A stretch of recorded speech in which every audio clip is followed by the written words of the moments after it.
तो देखो ऐसा है कि एक वीडियो काफ़ी ज़्यादा लेंदी हो गई थी, तो उसे दो पार्ट में मैंने डिवाइड कर दिया। पहले पार्ट में हमने 50 क्वेश्चन निपटा दिए और इस वाले वीडियो के अंदर हम 50 वीडियो और निपटा देंगे। अभी पता नहीं है ये वीडियो कितनी लंबी जाने वाली है, तो बस शुरू करते हैं। ठीक है, तो चैप्टर नंबर 7 है निर्देशांक ज्यामिति, क्वेश्चन नंबर 51। उसमें क्या कह रहा है कि एक दो बिंदु है, ठीक है, -3,10 और 6,-8, इन दोनों को मिलाने वाली रेखा समझ रहे हो, ये दोनों बिंदुओं के नाम होते हैं।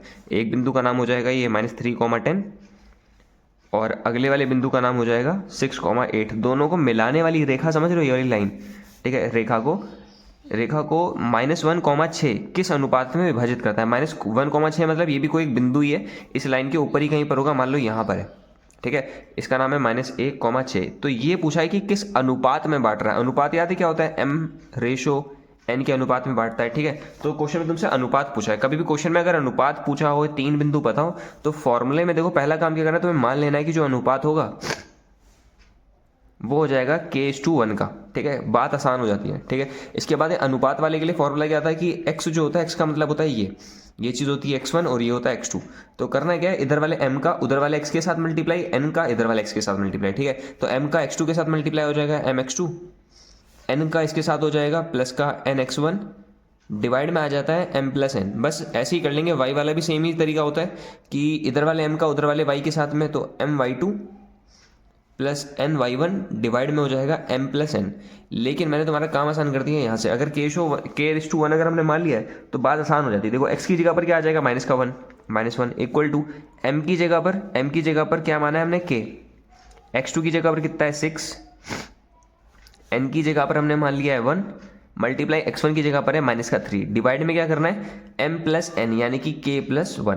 क्रॉस मल्टीप्लाई कराते हैं तो k+1 का जब -1 के साथ मल्टीप्लाई होगा तो हो जाएगा -1 इक्वल टू इन दोनों का मल्टीप्लाई हो जाएगा 6k, इन दोनों का मल्टीप्लाई हो जाएगा -3। तो k वाली गिनती एक तरफ कर लेते हैं, एक तो k ये रहा, एक k ये रहा, इस k को इधर ले आओ तो ये हो जाएगा, इधर 6k था पहले से, इधर एक और k आ गया। ठीक है, 3 को उधर भेज दो तो 3 हो जाएगा प्लस का, -1 वहाँ पहले से था। इन दोनों को सॉल्व करके बच रहा है 2 और इनको सॉल्व करके बचेगा 7k। यहाँ से 7 को अगर उधर भेजोगे तो k बराबर हो जाएगा 2/7। तो हमारा जो अनुपात था वो हो जाएगा 2:7। नंबर 52 में कह रहा है कि बिंदु ये और ये, ठीक है, दो बिंदु हैं, इनको मिलाने वाली रेखा, अब इन दोनों को मिलाओगे, ठीक है, x अक्ष पर कहाँ पर प्रतिच्छेद कर रही है, ठीक है, उस बिंदु का निर्देशांक ज्ञात करना है। ठीक है, तो x अक्ष क्या होता है, देखो ये होता है x एक्सिस। ठीक है, दो बिंदु हैं, पहला बिंदु और दूसरा बिंदु, ये कहीं पर भी होंगे, मैंने इसे खाली रैंडमली बना लिया। इन दोनों को जब मिलाओगे तो ये x एक्सिस पर कहीं पे तो कट करेगा। ठीक है, तो तुम्हें इसके निर्देशांक पता करना है और ये दो निर्देशांक तुम्हें पहले से गिवन है। ठीक, तो ये कितने, तो पहले वाले का नाम कर देते हैं, क्वेश्चन में दिया है देखो 1,-5 और सेकंड वाला दिया है -4,5। तुमसे ये वाले निर्देशांक पूछे। देखो एक बात होती है, कभी भी अगर तुम x एक्सिस के ऊपर हो तो उसका जो y होता है वो क्या होता है 0। अगर तुम y एक्सिस के ऊपर होगे तो जो उसका x होगा वो क्या हो जाएगा 0। तो यहाँ पर जो x है वो नहीं पता, x कुछ भी हो सकता है। देखो यहाँ पर 0,0 होते हैं, इधर से x की कुछ ना कुछ तो वैल्यू होगी। ठीक है, अब जरूरी नहीं x इधर ही हो, इधर भी हो सकता है। ठीक है, मैंने ऐसे ही बना दिया रैंडमली। और 0 क्या है, 0 मतलब ये बता रहे हैं कि y पे ऊपर कहीं नहीं जाना पड़ रहा है इस बिंदु के लिए। ठीक है, तो बेसिकली अब यहाँ पर कौन सा फॉर्मूला लगाते हैं भाई साहब की x की वैल्यू आ जाए, तो यहाँ पर हम करने वाले हैं त्रिभुज का क्षेत्रफल वाला फॉर्मूला। क्यों, क्योंकि देखो एक ही लाइन में तीनों की तीनों आ रहे हैं, तो इसे क्या कहते हैं संरेख।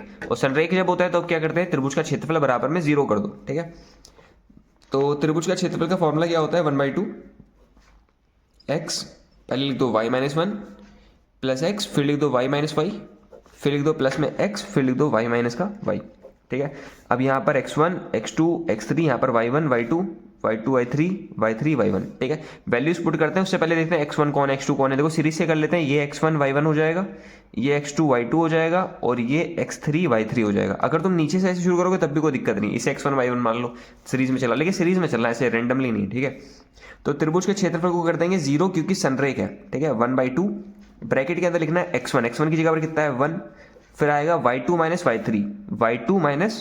मतलब कि 0 - 5, फिर प्लस में लिखा हुआ है x2 कितना है x, y3 - y1 तो y3 की जगह पर 5 हो जाएगा और y1 पहले से माइनस है तो माइनस माइनस क्या कर देंगे प्लस का 5, प्लस में x3 की जगह पर है -4 और यहाँ प्लस लिखा था तो इसे कर देंगे -4, ब्रैकेट में आएगा y1 - y2 यानी कि -5 - का 0। ठीक है, अब सॉल्व कर लो। 0 का उधर मल्टीप्लाई हो जाएगा 2 के साथ, 0 खत्म हो गया। ठीक है, यहाँ समझते हैं कि ब्रैकेट में 0 में 5 माइनस करोगे -5, -5 का 1 से मल्टीप्लाई माइनस का 5, 5 5 10 हो जाएगा, 10 में x जोड़ दोगे हो जाएगा प्लस का 10x, ये हो जाएगा माइनस का 5 इधर। ठीक है, -5 का -4 से गुणा हो जाएगा प्लस का 20। ठीक, अब ये और ये सॉल्व करके कितना बचने वाला है, ये बचेगा 15 प्लस में 10x और बराबर में क्या है 0। अगर 15 को उधर भेजेंगे तो हो जाएगा 10x equal to the minus का 15 और x इक्वल टू हो जाएगा -15/10। कैंसिल करके कितना होने वाला है माइनस का 3/2। तो ये हो जाएगा आंसर x का। तो निर्देशांक क्या होने वाले हैं, x की जगह पर आ जाएगा माइनस का 3/2 कॉमा में y की जगह पे 0, ये निर्देशांक हो जाएंगे। क्वेश्चन नंबर 53 क्या दे रखा है कि बिंदु A के निर्देशांक ज्ञात करना है। कोई A बिंदु होगा, उसका निर्देशांक यानी कि x, y पता करना है तुम्हें। और उसके बारे में क्या पता है कि जो AB है वो एक व्यास है एक वृत्त का। ठीक है, एक वृत्त का व्यास का मतलब एक डायमीटर दे रखा है जिसका केंद्र जो है वो इतना है और जो बी वाला पॉइंट है वो इतना है। तो डायग्राम समझते हैं क्या है कि एक वृत्त है, एक वृत्त का जो है व्यास है AB एक व्यास है जिसका A वाला पॉइंट तुम्हें नहीं पता और जो इसका सेंटर है केंद्र वो दे रखा है 2, -3 और B का पॉइंट दे रखा है। तो अभी देखो बात क्या है, ये दोनों पॉइंट के बीच में O आता है, यानी कि मध्य बिंदु वाला क्वेश्चन से नहीं लग रहा। देखो संरेख से करना थोड़ा सा मुश्किल हो जाएगा क्योंकि ना तो इसमें x पता है और ना y पता है, तो xy का रिलेशन आ जाएगा लेकिन xy की वैल्यू नहीं आएगी। ठीक है, तो अब इसमें क्या करना पड़ेगा तुम्हें, इसमें लगाना पड़ेगा तुम्हें मध्य बिंदु वाला फॉर्मूला। तो मध्य बिंदु वाला फॉर्मूले में होता क्या है, देखो इधर वाली चीज को कहते हैं x1 कॉमा में इधर वाले को कहते हैं y1 और ये होता है x2 और ये होता है y2 और बीच वाली चीज होती है x, y। तो अगर तुम्हें x पता करना है तो इसका फॉर्मूला क्या होता है, इसमें तुम x1 + x2 कर दो, दोनों के x को जोड़ दो इधर वाले को और बाद में क्या कर देते हैं आधा कर देते हैं। ठीक है, ये x की जगह पे तुम्हें पता है क्या है 2 इक्वल टू x1 की जगह पर x1 ही लिख देते हैं प्लस का x2 की जगह पर कितना है 1 डिवाइडेड बाय में कर देते हैं 2 का मल्टीप्लाई उधर हो जाएगा 4 इक्वल टू में लिखा है x1 + 1 और 1 को जब उधर भेजोगे तो कितना हो जाएगा 3। तो यानी कि x1 की वैल्यू इतनी आ गई यहाँ की 3 कॉमा ऐसी सेम y वाले निकाल लेते हैं। y के लिए क्या करना पड़ेगा, दोनों के y को जोड़ दो, y1 + y2 कर दो और फिर बाद में उसका आधा कर देते हैं। ठीक है, तो y तो पता है, y की जगह पर है -3 इक्वल टू y1 तो नहीं पता, y1 का y1 रहेगा, y1 ये चीज़ है। ठीक है, प्लस में y2 की जगह पर कितना आ जाएगा 4 डिवाइडेड बाय में 2 क्रॉस मल्टीप्लाई करा दो, 3 का उससे मल्टीप्लाई हो जाएगा -6 बराबर में है y1 + का 4 -4 जब उधर जाएगा तो प्लस वाला उधर जाएगा माइनस का हो जाएगा। तो -6 -4 बराबर में लिखा हुआ है y1, दोनों को सॉल्व करके आने वाला है -10। तो y1 की वैल्यू आ जाएगी -10। तो ए वाले पॉइंट का निर्देशांक क्या हो जाएंगे, इसका निर्देशांक हो जाएगा 3, -10। क्वेश्चन नंबर 54 में क्या कह रहा है कि उस बिंदु के निर्देशांक ज्ञात करना है। इस बार बिंदु गायब है, ठीक है, जो कि -1,7 और 4,-3 को मिलाने वाली रेखाखंड को 2:3 में बांटता है। देखो अपने तरीके समझो क्या है, अपना तरीका से ऐसा है कि देखो दो बिंदु हैं -1,7 और 4,-3, इन दोनों को मिलाने वाली रेखा को कोई एक पॉइंट है, ठीक, वो पॉइंट नहीं पता कौन है तो x, y कह देते हैं। तो ये नहीं पता, इसको बांट रहा है कितने में, 2:3 में बांट रहा है। 2:3 का मतलब क्या होता है, m/n। तो m की वैल्यू हो जाएगी 2, n की वैल्यू हो जाएगी 3। ठीक है, तो फॉर्मूला क्या होता है x निकालने का, x इक्वल टू होता है इधर वाले m का उधर वाले x के साथ मल्टीप्लाई, इधर वाले n का उधर वाले x के साथ मल्टीप्लाई। तो mx2 + nx1 डिवाइड में m + n। ठीक है, तो x कैसे आने वाला है, m की जगह पर कितना है 2 मल्टीप्लाई x2 की जगह पर कितना है 4 प्लस n की जगह पर आ जाएगा 3 और x1 की जगह पर आ जाएगा -1। समझ में आ रहा है, ये चीज़ है x1, ये है y1, ये चीज़ है x2 और ये है y2। बस ये फॉर्मूला, इस फॉर्मूले में गिनतियाँ ला के रखी है मैंने अभी तक। ठीक है, डिवाइड में क्या लिखना है, m + n, m की जगह पर कितना है 2 प्लस में 3। ठीक है, यही काम एक बार y में कर लेते हैं, वैल्यू को रख लेते हैं खाली। ठीक है, तो m की जगह पर आ जाएगा 2 और y2 की जगह पर कितना है -3। ठीक है, फिर प्लस n की जगह पर 3 और y1 की जगह पर 7। डिवाइड में करना है m + n यानी कि 2 + 3। ठीक है, वैल्यूज को सॉल्व कर लेते हैं। अब देखो 2 और 4 का मल्टीप्लाई हो जाएगा 8, 3 का 1 से मल्टीप्लाई हो जाएगा -3, डिवाइड में लिखा हुआ है 5, 8 में से 3 जाएंगे बचेगा 5 और नीचे भी ये कितना 5 से 5 कैंसिल करके x = होने वाला है 1। तो पहली वैल्यू आ गई x की, ये आने वाला है 1, y निकाल लो। तो इन दोनों का मल्टीप्लाई हो जाएगा -6, इन दोनों का मल्टीप्लाई हो जाएगा 21 डिवाइडेड बाय में लिखा हुआ है 5। ठीक है, 21 में से 6 माइनस कर लेते हैं, नीचे बचेगा 15/5 और कैंसिल होकर कितना बचेगा 3। तो y की वैल्यू कितनी हो जाएगी 3, यानी कि जो पॉइंट था वो था -1,5। क्वेश्चन नंबर 55 में क्या कह रहा है कि k का मान पता करना है तुम्हें। अगर ये तीनों की तीनों जो बिंदु हैं k, -1 और ये तीनों बिंदु, ठीक है, तीनों की तीनों एक ही रेखा में है, एक ही रेखा मतलब कि एक ही लाइन में। तो अपने तरीके से समझो क्या है कि तीनों बिंदु एक ही लाइन में बना दिए मैंने। अगर तीनों एक ही लाइन में है यानी कि क्या हो जाएंगे, संरेख, सेम रेखा में। ठीक है, अगर सेम रेखा में तो इसका मतलब क्या हो जाएगा, त्रिभुज का क्षेत्रफल होता है वो कितना होता है 0। तो इसका फॉर्मूले का इस्तेमाल कर लेते हैं। त्रिभुज के क्षेत्रफल की जगह पे आ जाएगा 0 इक्वल टू में लिखा हुआ है 1/2 और ब्रैकेट के अंदर समझना क्या है, जो पहला पॉइंट है इसकी वैल्यू हो जाएगी x1 y1 और ये हो जाएगा x2 y2 और ये हो जाएगा x3 और y3, ठीक है। तो x1 की जगह पर आने वाला है k और y2 की जगह पर आ जाएगा 1 माइनस y3 की जगह पर 5। देखो वैल्यू पुट करना बिल्कुल आसान है, बस मैं ऊपर से देख रहा हूँ और यहाँ पे लाके रख रहा हूँ, बस इतना ही काम है। देखो, और x2 की जगह पर कितना है 2 और y3 की जगह पर 5 माइनस y1 की जगह पर -1, और ये पहले से माइनस था इसलिए क्या हो जाएगा प्लस का 1। फिर लिखा हुआ है y3, फिर है y1 माइनस y2, y1 की जगह पर है माइनस का 1 माइनस y2 की जगह पर भी कितना है 1, ब्रैकेट क्लोज, ठीक है। 2 जब उधर जाएगा खत्म हो जाएगा, ठीक है, और 1 का इन सबसे मल्टीप्लाई खत्म हो जाता है, तो ये 1/2 को गायब ही कर दो सीधा। अंदर समझते हैं क्या है, 5 में से 1 जाएगा, बचेगा 4, वो भी कैसा माइनस का, -4 का k से मल्टीप्लाई हो जाएगा माइनस का 4k, ठीक है। इधर समझ लो 5 + 1 कितना हो जाएगा 6, 6 का 2 से मल्टीप्लाई कितना हो जाएगा 12। अब आगे समझते हैं, -1 को मतलब क्या हो जाएगा माइनस का 2, -2 का 4 से मल्टीप्लाई होने वाला है माइनस का 8, और बराबर में क्या दे रखा था 0, ठीक है। -4 8 और ये क्या होने वाला है, ये हो जाएगा प्लस का 4, बराबर में क्या लिखा था 0। 4 को जब उधर भेजेंगे तो ये हो जाएगा माइनस का 4, और ये माइनस और माइनस कैंसिल हो जाएगा, 4 से 4 कैंसिल हो जाएगा, यानी कि k इक्वल टू क्या आने वाला है 1।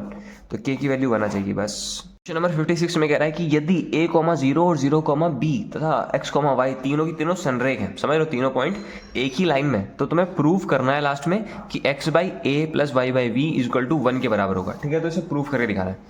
तो देखो ऐसा है कि ये तीनों के तीनों पॉइंट एक ही लाइन में है, तो इसको पहले तो नाम दे देते हैं, इसका नाम है x1 y1, ये बाद में आ रहा है तो इसका नाम हो जाएगा x2 y2, और जो तीसरे नंबर पे आ रहा है उसका नाम हो जाएगा x3 y3। वैल्यूज को यहाँ पर पुट करना है, लेकिन उससे पहले क्या है कि तीनों की तीनों संरेख है, इसका मतलब त्रिभुज का क्षेत्रफल क्या कर देंगे 0, और बराबर में लिखा हुआ था 1/2, फिर ब्रैकेट में दोबारा वैल्यूज पुट करनी खाली। x1 की जगह पर दे रखा है a, ब्रैकेट में y2 की जगह पर दे रखा है b माइनस y3 की जगह पर है y, फिर प्लस लगा के लिखा है x2 की जगह पर कितना लिखेंगे 0, ब्रैकेट में y3 minus y1 bracket close plus x3 y1 minus का y2, ठीक है y2। तो बस वैल्यूज को पुट कर दिया, ब्रैकेट को क्लोज कर देते हैं। अब सॉल्व करते हैं। देखो 1/2 तो उधर जाके खत्म हो गया, इसे तो खत्म कर दो। फिर a और b का मल्टीप्लाई हो जाएगा ab, फिर a का y के साथ मल्टीप्लाई हो जाएगा ay, 0 का इन सबसे मल्टीप्लाई कितना होने वाला है 0, फिर x का 0 के साथ में 0 हो जाएगा, x का b के साथ मल्टीप्लाई हो जाएगा xb, इक्वल टू में क्या लिखा हुआ था 0, ठीक है। तो ये 0 0 तो गायब ही कर दो, ये माइनस और माइनस वाली गिनती को उधर भेज देते हैं। तो ऐसा होने वाला है कि जो ए बी है वो इक्वल हो जाएगा ए वाई प्लस में हो जाएगा एक्स बी के, ठीक है। अभी भी देखो आंसर नहीं आया, आंसर में क्या था, आंसर में कुछ ऐसा था कि x/a प्लस में y/b इक्वल टू में लिखाना था 1। तो देखो यहाँ पर x है और यहाँ पर y है, ठीक है, लेकिन बराबर में 1 कब आएगा, अगर इस पूरे को तुम डिवाइड कर दोगे ए बी के साथ में। अगर इसे भी ए बी से डिवाइड कर दो, इसे भी ए बी से डिवाइड कर दो, इसे भी ए बी से डिवाइड कर दो, तो ये पूरा कैंसिल हो गया, 1/1 होने वाला है। यहाँ ए से ए कैंसिल हो जाएगा, बी से बी कैंसिल हो जाएगा, तो बन क्या रहा है देखो, इधर बनेगा x/a प्लस ये हो जाएगा y/b, फिर इक्वल टू में लिखा हुआ है 1। बस यही चीज़ प्रूव करनी थी, और ये इंपॉर्टेंट क्वेश्चन में से कई बार क्वेश्चन पूछा गया है। क्वेश्चन नंबर 57 में कह रहा है कि ए और बी के बीच की तुम्हें दूरी याद करनी है। ए के पॉइंट ये दे रखे हैं, बी के पॉइंट ये दे रखे हैं, इनसे दूरी निकालना है। देखो बिंदु दे रखे हैं और दूरी निकालना, तो फॉर्मूला क्या होता है, दूरी बराबर √(x2 - x1) का whole square plus y2 - y1 का whole square. Again x1 x2 कौन है, ये पहले आएगा, इसका नाम इसका हो जाएगा x1 x1 और ये हो जाएगा x2 y2, ठीक है। इन सबको लाके बस यहाँ पे रख देते हैं, ठीक है। तो √(x2 की जगह पर आ जाएगा 3 माइनस x1 की जगह पर आ जाएगा 2 इसका होल स्क्वायर प्लस y2 की जगह पे 7 माइनस ये भी माइनस का तो हो जाएगा प्लस का 2 इसका होल स्क्वायर, ठीक है। 3 में से एक जाएगा, बचेगा 1 का स्क्वायर प्लस 7 में ये जोड़ दोगे तो कितना हो जाएगा 9 का स्क्वायर, ठीक है। तो 1 का स्क्वायर तो 1 ही होता है, 9 का स्क्वायर हो जाएगा 81। दोनों को सॉल्व करके बनने वाला है √(82), इसे कर देंगे खाली इकाई, क्योंकि इसकी यूनिट भी तो लिखनी पड़ती है ना, दूरी है, दूरी मीटर सेंटीमीटर कुछ तो होनी चाहिए, तो इसे इकाई लिख देते हैं क्योंकि दूरी सेंटीमीटर मीटर कुछ नहीं दे रखी, ठीक है। तो अगला क्वेश्चन देखो 58 में कह रहा है कि एक त्रिभुज है ABC, ठीक है, और उसके जो शीर्ष है ये ABC, ठीक है। तो क्वेश्चन में कह रहा है कि तो शीर्ष A से जाने वाली माध्यिका की तुमसे लंबाई पूछी है। समझना बात क्या है कि एक त्रिभुज है, ठीक है, ABC, A से एक लाइन गई है जिसको माध्यिका कहा इन्होंने। माध्यिका का मतलब क्या है, जो बेस है इसको आधे आधे हिस्से में बांट रहा है, मतलब ये और ये बराबर बराबर हिस्सों में बटा है, इसका नाम D कर देते हैं, यानी कि जो BD है वो इक्वल हो जाएगा DC के, ठीक है। तो अब तुम्हें ये AD की लाइन पता करनी है, AD कितना लंबा है, लेंथ, ठीक है, मतलब दूरी। तो दूरी के लिए क्या चाहिए तुम्हें, ये फॉर्मूला था ऊपर वाला x2 - x1 वाला, तो दोनों पॉइंट के निर्देशांक चाहिए। देखो इसके तो पता है लेकिन इसके नहीं पता, तो बेसिकली तुम्हें इसके निर्देशांक की जरूरत है। अब वो कहाँ से आएंगे, वो यहाँ से निकाल लेते हैं, तो क्योंकि ये जो D वाला पॉइंट है वो B और C का क्या हो जाएगा, मध्य बिंदु। तो हिंदी लिखनी पड़ेगी, जो D वाला पॉइंट है वो B और C का मध्य बिंदु है, और इसका नाम क्या हो जाएगा x, y। तो याद है x कैसे निकालते हैं, x निकालने का तरीका होता है दोनों के x को जोड़ दो, यानी कि x1 + x2 डिवाइड में क्या कर देंगे, इसको 2 कर देंगे, आधा कर देंगे। तो x1 की जगह पर कितना है -3 और x2 की जगह पर कितना है माइनस का 1, डिवाइड में क्या हो जाएगा 2, ये हो जाएगा माइनस का 4/2, यानी कैंसिल करके बच रहा है माइनस का 2, तो ये x तो आ गया माइनस का 2, कॉमा y निकाल लेते हैं। y के लिए दोनों के y को जोड़ दो, इसका y है -2, फिर प्लस कर देंगे 8 डिवाइडेड बाई में 2, ऊपर होने वाला है 6/2, यानी कैंसिल करके बचेगा 3, तो ये आ जाएगा 3। तो दोनों पॉइंट तुम्हें पता चल चुके हैं, इसके भी पता चल गए, इसकी भी पता चल गए, यानी अब तुम्हें अगर AD निकालना है, AD मतलब AD की दूरी, तो फॉर्मूला क्या था, under root of x2 minus x1 का whole square plus y2 minus y1 का होल स्क्वायर। देखो यहाँ पर x1 माइनस x2 कह दो, चाहे x2 माइनस x1 कह दो, दोनों सेम बात है, ठीक है। सेम यहाँ पर भी कुछ भी आगे पीछे कर लो, कोई दिक्कत नहीं, क्योंकि स्क्वायर करके वैल्यू सेम ही आती है, ठीक है। तो अंडर रूट ऑफ क्या करते हैं x2 की जगह पर कितना दे रखा है, इसे x2 मान लेते हैं, उसे x1 मान लेते हैं, तो -2, फिर माइनस में x1 की जगह पर कितना है 5, इसका लिखा है होल स्क्वायर, प्लस y2 की जगह पर 3 माइनस ऊपर लिखा है -1, मतलब हो जाएगा प्लस का 1 का होल स्क्वायर, ठीक है। तो -2 माइनस 5 का मतलब हो जाएगा माइनस का 7 का स्क्वायर, प्लस 3 और 1 हो जाएगा 4 का स्क्वायर। तो -7 का स्क्वायर कितना होता है, प्लस का 49, और इसका हो जाएगा 16। दोनों को जोड़ने के बाद बनने वाला है, ये हो जाएगा पहले तो 15, 4 और 1 5 और 1 6, 65। तो AB की वैल्यू आ जाएगी √65, ठीक है। इकाई लिख देना जरूर, ठीक है, दूरी निकालोगे जब भी तो इकाई लिख देना, और कभी भी अगर क्षेत्रफल निकालेंगे तो लिखेंगे वर्ग इकाई। क्वेश्चन नंबर 59 में कह रहा है कि y का मान ज्ञात करो यदि p और ये वाला जो पॉइंट है इसको q कह देते हैं, ठीक है। तो p और q के बीच की जो दूरी है वो 10 मात्रक है। तो बात देखो क्या है कि दो बिंदु हैं, एक का नाम p है, एक का नाम q है, दोनों की बीच की दूरी इस बार क्वेश्चन में गिवन है। तो दूरी गिवन है तो फॉर्मूला भी तो दूरी का ही लगेगा। तो दूरी का फॉर्मूला क्या था, दोबारा एक बार याद करना। दूरी का फॉर्मूला था अंडर रूट ऑफ, देखो बात है कि x2 माइनस x1 कह दो, चाहे x मतलब समझ लो, आगे पीछे कुछ भी कर लो, वो दिक्कत वाली बात नहीं है, लेकिन अभी लिख देते हैं फॉर्मूला x2 माइनस x1 का whole square plus y2 minus y1 का whole square under root of x2 की जगह पर कितना आ जाएगा 10, माइनस x1 की जगह पर कितना आ जाएगा 2। ये बात देखो क्लियर है, जो पहले आएगा वो x1 y1, जो बाद में आएगा x2 y2। बस मैं वैल्यू को रख रहा हूँ, तो इतने में अगर हाथ पैर कांपने नहीं चाहिए भाई साहब। तो देखो y2 की जगह पर हो जाएगा y माइनस y1 की जगह पर कितना है -1, तो ये माइनस क्या हो जाएगा प्लस का 3 का होल स्क्वायर, ठीक है। तो 10 में से 2 को माइनस करोगे बचेगा 8 का स्क्वायर, और ये हो जाएगा, ये दिक्कत भाई साहब आ गई। देखो बात क्या है, ये दूरी क्वेश्चन में गिवन थी, इसकी जगह पे था 10, यहाँ पे था 10, ये बनना है a प्लस बी का होल स्क्वायर। तो यहाँ पर करना पड़ेगा पहले a स्क्वायर, प्लस में हो जाएगा b स्क्वायर, फिर प्लस में लिखेंगे 2ab, सही। स्क्वायर रूट को जब उधर भेजेंगे तो उधर स्क्वायर हो जाएगा, तो इधर बनेगा 10 का स्क्वायर इक्वल टू द 8 का स्क्वायर कितना होता है 8 64, प्लस में लिखा था y स्क्वायर, प्लस में लिखा है 9, प्लस में लिखा है 6y। तो अब करना क्या है, यहाँ पर द्विघात समीकरण बनना है, तो सारी चीजें एक ही तरफ ले आते हैं। तो y स्क्वायर यहाँ पर प्लस है तो सब कुछ इधर ही लेकर आते हैं। तो ये पहले लिखेंगे y स्क्वायर, फिर लिखेंगे 6y। लिखने का तरीका होता है ना पावर 2 फिर पावर 1 फिर बिना पावर वाला, ठीक है। तो 64 और 9 को जोड़ देंगे तो जो हो जाएगा 73, तो प्लस में 73, 10 का स्क्वायर कितना होता है 100, 100 को जब इधर लेकर आएंगे तो हो जाएगा माइनस का 100 इक्वल टू में लिखा था 0, ठीक है। अब अगर दोनों को जब माइनस करेंगे तो 73 को माइनस करके बचने वाला है माइनस का 27 इक्वल टू द 0। अब ऐसी दो गिनती सोचनी है जिनको माइनस करने पर बनता है 6 और मल्टीप्लाई करके बनता है 27। तो मेरे हिसाब से आ रहा है 9 3 दोनों को माइनस करके 6 बच रहा है और मल्टीप्लाई करके 27। तो यहाँ पर लाके पुट कर देते हैं, 6 की जगह पर आ जाएगा 9 माइनस का 3 bracket close y minus 27 equal to the 0। अब ब्रैकेट ओपन कर लेते हैं, तो ये जाएगा y स्क्वायर प्लस का हो जाएगा 9y माइनस का 3y माइनस का 27 इक्वल टू द 0। देखो एक बार प्लस दोनों के पास जाता है, एक बार y दोनों के पास आता है, ठीक है। अब ये एक पेयर ये पेयर, इन दोनों में से कॉमन क्या आने वाला है y, अंदर क्या बचेगा y प्लस 9, इन दोनों में आ जाएगा माइनस का 3 कॉमन, अंदर भी क्या बचेगा y plus 9 equal to the 0। y plus 9 दो बार है तो इसे खाली एक बार उतार लेंगे, और जो ये और ये था इनको लिख लेंगे साथ में बराबर टू द 0। एक बार इसे बराबर 0 कर दो y plus 9 equal to the 0, तो यहाँ से y बराबर क्या आ जाएगा माइनस का 9, और एक बार अगर इसे 0 कर देंगे तो y माइनस 3 बराबर 0, तो ये हो जाएगा y बराबर प्लस का 3। देखो यहाँ पर y की वैल्यू माइनस और प्लस दोनों की दोनों पॉसिबल है, ठीक है। तो माइनस भी हो सकती है और प्लस भी हो सकती है। क्वेश्चन नंबर 60 की तरफ। देखो बात है, क्वेश्चन देखने में बहुत ज़्यादा कॉम्प्लिकेटेड है, इसे करने के मल्टीपल मेथड हैं, लेकिन हम लोग वो करेंगे जो सबसे ज़्यादा आसान है, ठीक है। तो यदि लिखा है कि यदि 4 बिंदु हैं 1 2 3 4, इनको अगर क्रम में लेंगे, क्रम का मतलब कि ABCD इसके सीरीज में बनाएंगे और एक समांतर चतुर्भुज बनाना है। समांतर चतुर्भुज को इंग्लिश में कहते हैं पैरेललोग्राम, ठीक है। तो इसके x और y के मान तुम्हें पता करना है। देखो पैरेललोग्राम कुछ ऐसा दिखाई देता है, ठीक है। तो सामने सामने की साइडें जो होती हैं वो आपस में बराबर होती है, और उनके जो डायगोनल होते हैं, डायगोनल के बारे में बात है, डायगोनल की लेंथ भी सेम होती है। जैसे यहाँ से यहाँ तक का जो डायगोनल होगा और यहाँ से यहाँ तक का डायगोनल होगा, जब दोनों को इंटरसेक्ट करोगे तो वो एक पॉइंट पे आके मिलेंगे। और ये करता क्या है कि यहाँ से यहाँ तक की दूरी, यहाँ से यहाँ तक की दूरी सेम है, यानी कि ये जो ये पॉइंट इसका नाम कर देते हैं, जिसका नाम हो जाएगा ABCD, ठीक है। तो इसका नाम कर देते हैं O, ठीक है।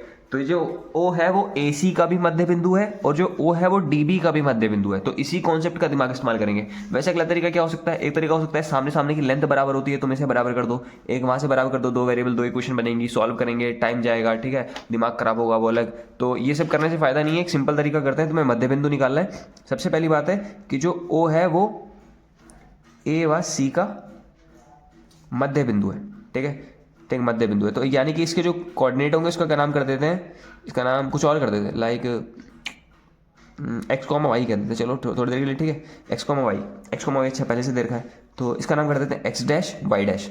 अगर तुम्हें एक्स डैश निकालना है तो क्या करना पड़ेगा, दोनों के एक्स को जोड़ दो, एक्स प्लस वन कर दो, फिर उसका क्या कर देंगे आधा, ठीक है। फिर अगर वाई डैश अगर निकालना है तब क्या करोगे, दोनों के वाई को जोड़ दो, 6 + 2, फिर क्या कर देंगे उसका आधा, तो जोड़ के हो जाएगा ऊपर 8/2। तो यानी कि एक्स डैश आ गया ये और वाई डैश आ गया ये। सेम अगर ये जो O वाला पॉइंट है वो किसका है, D और B का भी मध्य बिंदु है, ठीक, उसका भी है। यानी कि एक्स डैश अगर यहां से निकालोगे तो क्या होगा, 3 + 4 मतलब हो जाएगा 3 + 4/2, यानी कि ऊपर होने वाला है 7/2। और वाई डैश कैसे आएगा, दोनों के वाई जोड़ दो, y + 5 बटे में आ जाएगा 2, ठीक है।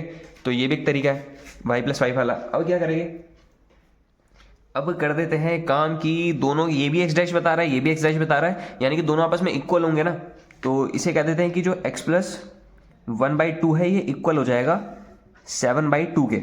यहाँ 2 से 2 कैंसिल होने वाला है, x = हो जाएगा 7 - 1, 7 - 1 का मतलब हो जाता है 6। तो पहली चीज़ यहाँ से आ गई, y डैश ये भी, यानी कि ये दोनों भी आपस में इक्वल हो जाएंगे, यानी कि जो 8/2 है वो इक्वल हो जाएगा y + 5/2 के।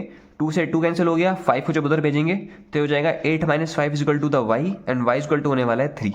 तो ये आ गया y की वैल्यू, ठीक है। तो ये आसान तरीका था करने का।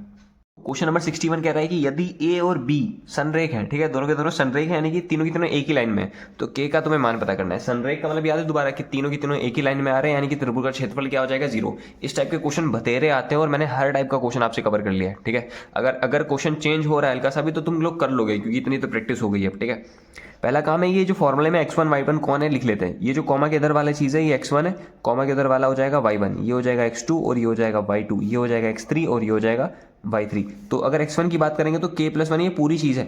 और अगर क्वेश्चन में संरेख लिखा है इसका मतलब त्रिभुज का क्षेत्रफल क्या हो जाएगा 0, बराबर में लिखा है 1/2। अब वैल्यू पुट करना है, आराम से समझना। देखो x1 की जगह पर लिखना है k + 1, तो ऐसे जिंदा मत लिख देना k + 1, क्योंकि ये दो चीज़ें तो ब्रैकेट में लिखना, ठीक है। फिर लिखना है y2 की जगह पर क्या आ रहा है 2k + का 3, फिर लिखा हुआ है माइनस, फिर y3 की जगह पर क्या लिख देंगे 5k, ब्रैकेट क्लोज। फिर x2 की जगह पर लिखना है 3k, फिर y3 दे रखा है 5k, फिर माइनस का लिखा है y1 कितना है 2k, ब्रैकेट क्लोज। फिर लिखना है x3 अगेन दो चीज़ें आ रही है तो क्या करेंगे बाहर ब्रैकेट के साथ में लिखेंगे माइनस का 1, फिर अंदर लिखना है y1 का मतलब हो जाएगा 2k, माइनस का लिखना है y2 दो चीज़ें, तो ये जो माइनस है एक बार 2k के पास जाएगा और एक बार -3 के पास जाएगा, तो -3 हो जाएगा, ब्रैकेट क्लोज पूरा का पूरा, ठीक है। ये 1/2 उधर जाके खत्म हो गया। अब अंदर क्या बच रहा है, अंदर बच रहा है k + 1, और क्या बचेगा 2k और 5k को सॉल्व करके बचने वाला है -3k, तो ये हो जाएगा 3 - 3k, ब्रैकेट क्लोज। अंदर समझते हैं 5k और 2k को सॉल्व करके बचने वाला है यहाँ पर 3k, और 3k का बाहर 3k से मल्टीप्लाई होने वाला है प्लस का 9k²। अंदर देखते हैं क्या है, यहाँ पर लिखा हुआ है प्लस का 5k माइनस का 1, और यहाँ पर क्या देखो 2k कैंसिल हो जाएगा, अंदर बचेगा -3। अब इतनी सी चीज़ और सॉल्व करनी है, तो पहले तो जो डबल ब्रैकेट है उन्हें सॉल्व कर लेते हैं। ये k का 3 के साथ मल्टीप्लाई होने वाला है 3k, फिर k का उसके साथ मल्टीप्लाई हो जाएगा -3k², फिर 1 का 3 के साथ मल्टीप्लाई प्लस का 3, 1 का 3 के साथ मल्टीप्लाई हो जाएगा -3k, प्लस का 9k² ऐसे ही लिखा रहेगा। फिर -3 का मल्टीप्लाई इसके साथ में होने वाला है -15k, फिर ये हो जाएगा प्लस का 3 = में लिखा हुआ है 0। अब k² वाले समझ लो, k² वाला ये भी है 9 और 3 को माइनस करके बचने वाला है 6k²। अब k वाले बंदे देखते हैं 3k कैंसिल हो रहा है, ये बचेगा -15k। अब गिनतियां देखते हैं, गिनती में लिखा है 3, प्लस में लिखा है 3 और 3 कितना हो जाएगा 9, प्लस में आ गया 9 = 0। तीनों की तीनों किससे कट रहे हैं 3 के टेबल से। ये 3 पे जाएगा 2 जा पर, ये 3 पे जाएगा 5 जा पर, और ये 3 पे जाएगा 3 जा पर, = 0। अब इसे बन गया तुम्हारा क्वाड्रेटिक बन गया द्विघात समीकरण। तो इसे सॉल्व कैसे करेंगे, इस 2 का मल्टीप्लाई आखिरी वाले के साथ में कर देंगे तो हो जाएगा 6। इसे कहीं नहीं लिखना, खाली दिमाग में लिख देना है 6। तो ऐसी दो गिनती सोच रही जिनको प्लस करने पर 5 बने और गुणा करने पर 6, ठीक है। तो क्या आने वाला है 6 ओ शिट, नहीं बनेगा। ठीक है, माइनस करनी प्लस करने पर बनाना है। तो क्या करना पड़ेगा, इसमें लगाना पड़ेगा श्रीधराचार्य वाला फॉर्मूला। ठीक है, या नहीं नहीं नहीं बन जाएगा। कैसे, देखो मल्टीप्लाई करने पे क्या बनेगा, 2 + 3, 2 + 3 जोड़ के कितना हो रहा है 5, और मल्टीप्लाई करके कितना हो जाएगा 6, तो बन गया। ठीक है, तो 2k² माइनस पहले लिखेंगे 3 प्लस में 2 ब्रैकेट क्लोज k प्लस का 3 equal to the 0। Bracket open करना है तो माइनस का 3k माइनस का 2k प्लस का 3 इक्वल टू द 0। 2 और 2 के जोड़े बन जाएंगे, दोनों में से कॉमन किया आने वाला है, ये बचेगा 2k माइनस का 3। इन दोनों में कुछ कॉमन नहीं आ रहा तो माइनस का 1 कॉमन आ जाएगा, अंदर बचेगा 2k माइनस का 3 equal to the 0। 2k minus 3 2 बार रिपीट हो रहा है तो इनको खाली एक बार लिख दो, और ये k माइनस 1 एक साथ लिख दो बराबर में 0। एक बार ये बराबर 0 कह दो तो ये हो जाएगा 2k minus 3 equal to the 0, यानी कि यहाँ से आने वाला है एक तो k इक्वल टू 3/2 पहली वैल्यू, और एक आ जाएगी k बराबर 1 सेकेंड वैल्यू। ठीक है, ये आंसर हो जाएंगे। शुरू हो चुका है अपना ट्रिग्नोमेट्री। ट्रिग्नोमेट्री चैप्टर नंबर 8 है, जिसका क्वेश्चन नंबर 62 दे रखा है। पहला क्वेश्चन कि 2 cos² 45 - 1 इक्वल टू लिखा है cos थीटा। तो तुम्हें थीटा पता करना है। तो देखो cos 45 की तो वैल्यू तुम्हें पता है ना, cos 45 की वैल्यू कितनी होती है 1/√2। इस पे स्क्वायर लिखा है, इसका मतलब क्या हो जाएगा 1/√2 का होल स्क्वायर, माइनस में 1 लिखा है और इक्वल टू द लिखा है cos थीटा। तो इसे सॉल्व कर लेते हैं। 1/2 देखो क्या होने वाला है, देखो 2 है, 1 का स्क्वायर 1 होता है, √2 का स्क्वायर 2 होता है, माइनस का 1, 2 से 2 कैंसिल हो जाएगा, ये बचा 1, 1 में से 1 माइनस करके कितना बचने वाला है 0, और इक्वल में क्या लिखा था cos थीटा। तो cos थीटा में cos थीटा में 0 कब आता है, cos थीटा में 0 आ रहा होता है cos 90 पर। cos 90 इक्वल टू हो जाएगा cos थीटा, cos से cos कैंसिल है और थीटा बराबर कितना होने वाला है यहाँ से 90 degree. Next question, question number 63। इसमें कह रहा है कि tan theta tan a + b = 1 है और tan a - b = 1/√3 है। तो a और b की वैल्यू तुम्हें फाइंड करनी है। तो देखो बात क्या है कि tan की वैल्यू ऐसी दे रखी है, ऐसी दे रखी है, तुम्हें a और b पता करना है। अगर a और b पता करना है तो tan काटना पड़ेगा ना। tan कैसे कटेगा, अगर बराबर में अगर tan बन गया, tan से tan उड़ जाएगा। तो देखो 1 में tan की वैल्यू में 1 कब आता है, tan की वैल्यू में 1 आता है tan 45 पे। तो 1 की जगह पर हम रिप्लेस कर देंगे tan 45। tan से tan कैंसिल होने वाला है और यहाँ बचेगा a + b इक्वल टू हो जाएगा 45। इसे कह देंगे इक्वेशन नंबर फर्स्ट।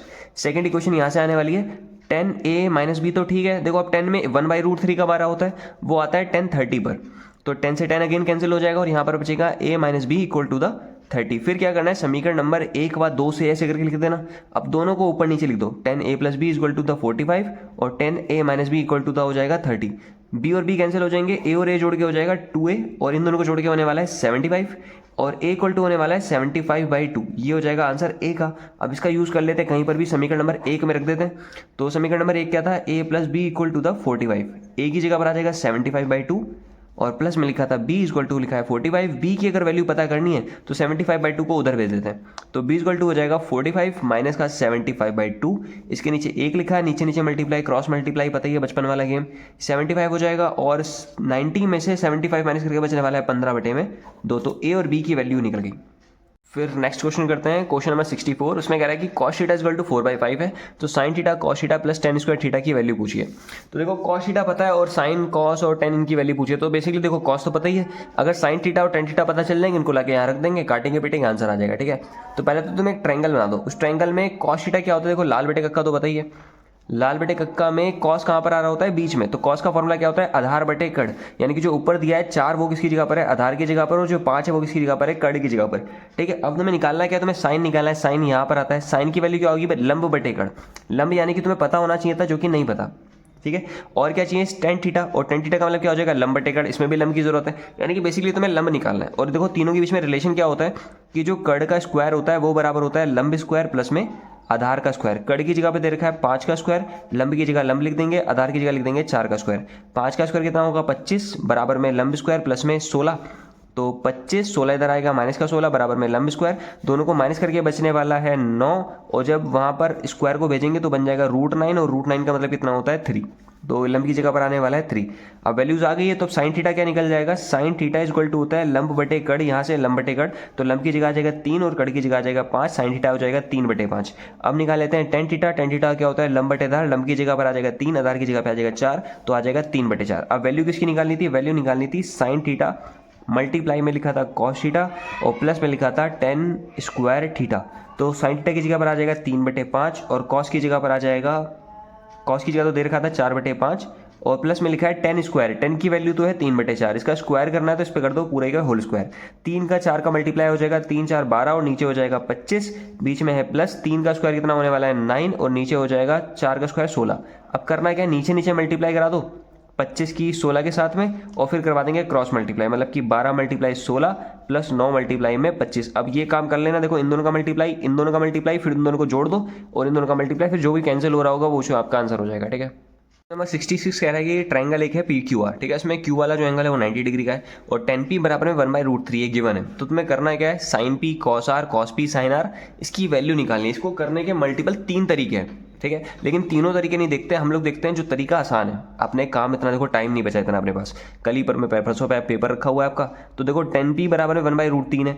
अगर ये p की वैल्यू निकाल लो कि p कितना डिग्री है तो काम हो जाएगा। देखो यहाँ पर p पता चल जाएगा। अगर tan p में 1/√3 आता है, सही है आता तो है, tan p में tan की वैल्यू में 1/√3 कितने पर आएगा, ये आएगा tan 30 पर। तो tan p इक्वल टू लिख सकते हो तुम लोग tan 30, और tan 30 मतलब 10 से 10 कैंसिल कर दो, p इक्वल टू कितना हो जाएगा 30। तो p तो 30 आ गया। अगर ये 30 है तो पता है ट्रायंगल में सारे एंगल को जोड़ के कितना बनना होता है 180। ये 30 है, यहाँ पर 90 क्वेश्चन में गिवन है, तो ये कितना बचेगा, ये बचेगा 60। इसे लिख के दिखा देना कि angle p plus angle q plus angle r equal to में क्या होता है 180 होता है। एंगल p अभी निकाला 30 प्लस ये हो जाएगा 90 और ये angle r equal to 180। Angle R यहाँ से तुम्हारा आ जाएगा 60 डिग्री। तो एंगल आर आ गया 6 और एंगल पी आ गया 30 डिग्री। इनको लाके यहाँ रख देते हैं खाली, बस काम खत्म।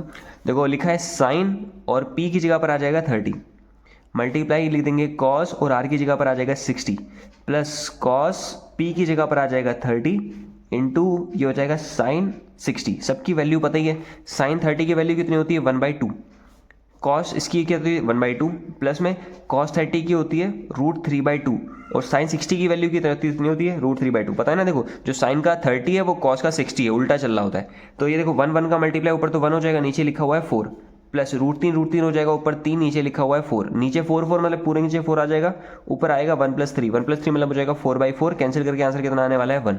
एक सेकंड मेथड वो भी देख लो, वो आसान है, लेकिन फॉर्मूला अगर याद रहे तो ठीक है। फॉर्मूला होता है दरअसल ये कि sine p cos p sin r, ये फॉर्मूला होता है साइन a + b का, यानी कि p + r का, ये फॉर्मूला है। ठीक है, सीधा p + r कर दो। p की जगह पर कितना है 30, r की जगह पर कितना है 60, दोनों को जोड़ के हो जाएगा 90, यानी कि यहाँ पर अंदर आने वाला है साइन 90 और साइन 90 की वैल्यू कितनी होती है 1 होती है। एक ही लाइन में आंसर खत्म है।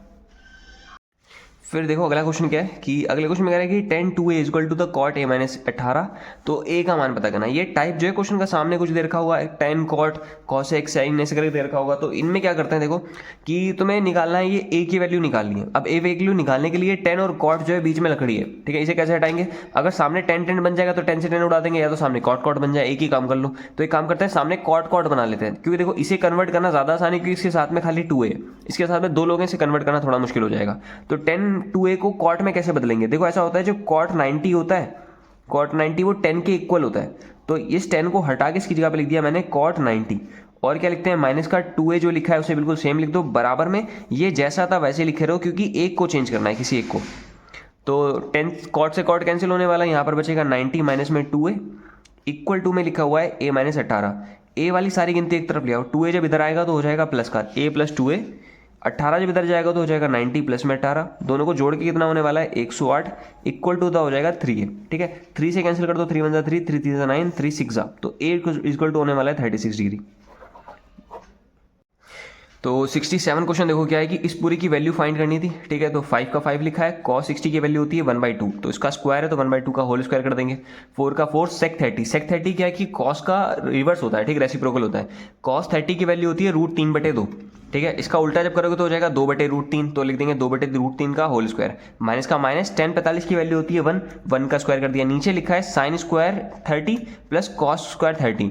तो एक फॉर्मूला होता है कि cos square theta plus sin square theta, ये होता है 1 के बराबर। तो ये पूरी वैल्यू जो है इसे 1 कर देते हैं पहले, ठीक है, और डिवाइड में 1 लिखा है, इसका मतलब तो लिखने की जरूरत ही नहीं है, तो ऊपर सॉल्व कर लेते हैं। ऊपर है 5 मल्टीप्लाई 1/2 का जब स्क्वायर करेंगे तो बनता है 1/4 प्लस 4 मल्टीप्लाई में 2 का स्क्वायर हो जाएगा 4 और √3 का मल्टीप्लाई होता है 3, ठीक, माइनस का 1, ऊपर हो जाएगा 5 × 5 डिवाइड बाई 4 प्लस का 16/3 और माइनस का 1, पूरे का एलसीएम नीचे कितना आ जाएगा 12।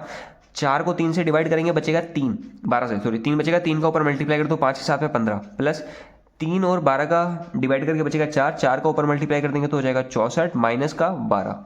ठीक है, तो प्लस प्लस वाले जोड़ दो तो ये हो जाएगा 79 माइनस का 12 डिवाइडेड बाई में 12, 79 में से 12 जाएगा बचेगा 67 डिवाइड बाई में 12, तो ये हो जाएगा आंसर बस। क्वेश्चन नंबर 68 में क्या कह रहा है कि एक ट्रायंगल है एबीसी, तो उसमें तुम्हें प्रूफ करना है, लास्ट में ये लाके दिखाना है, ठीक है।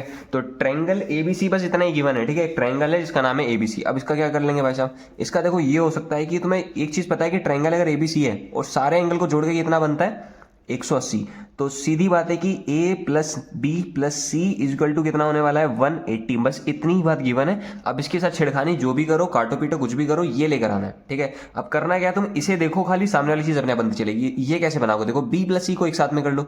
b प्लस सी को एक साथ में करेंगे तो a को उधर जाना पड़ेगा, तो ये हो जाएगा b plus C equal to हो जाएगा 180 माइनस का a। उधर क्या हो रहा है छोड़ो, तुम इधर देखो।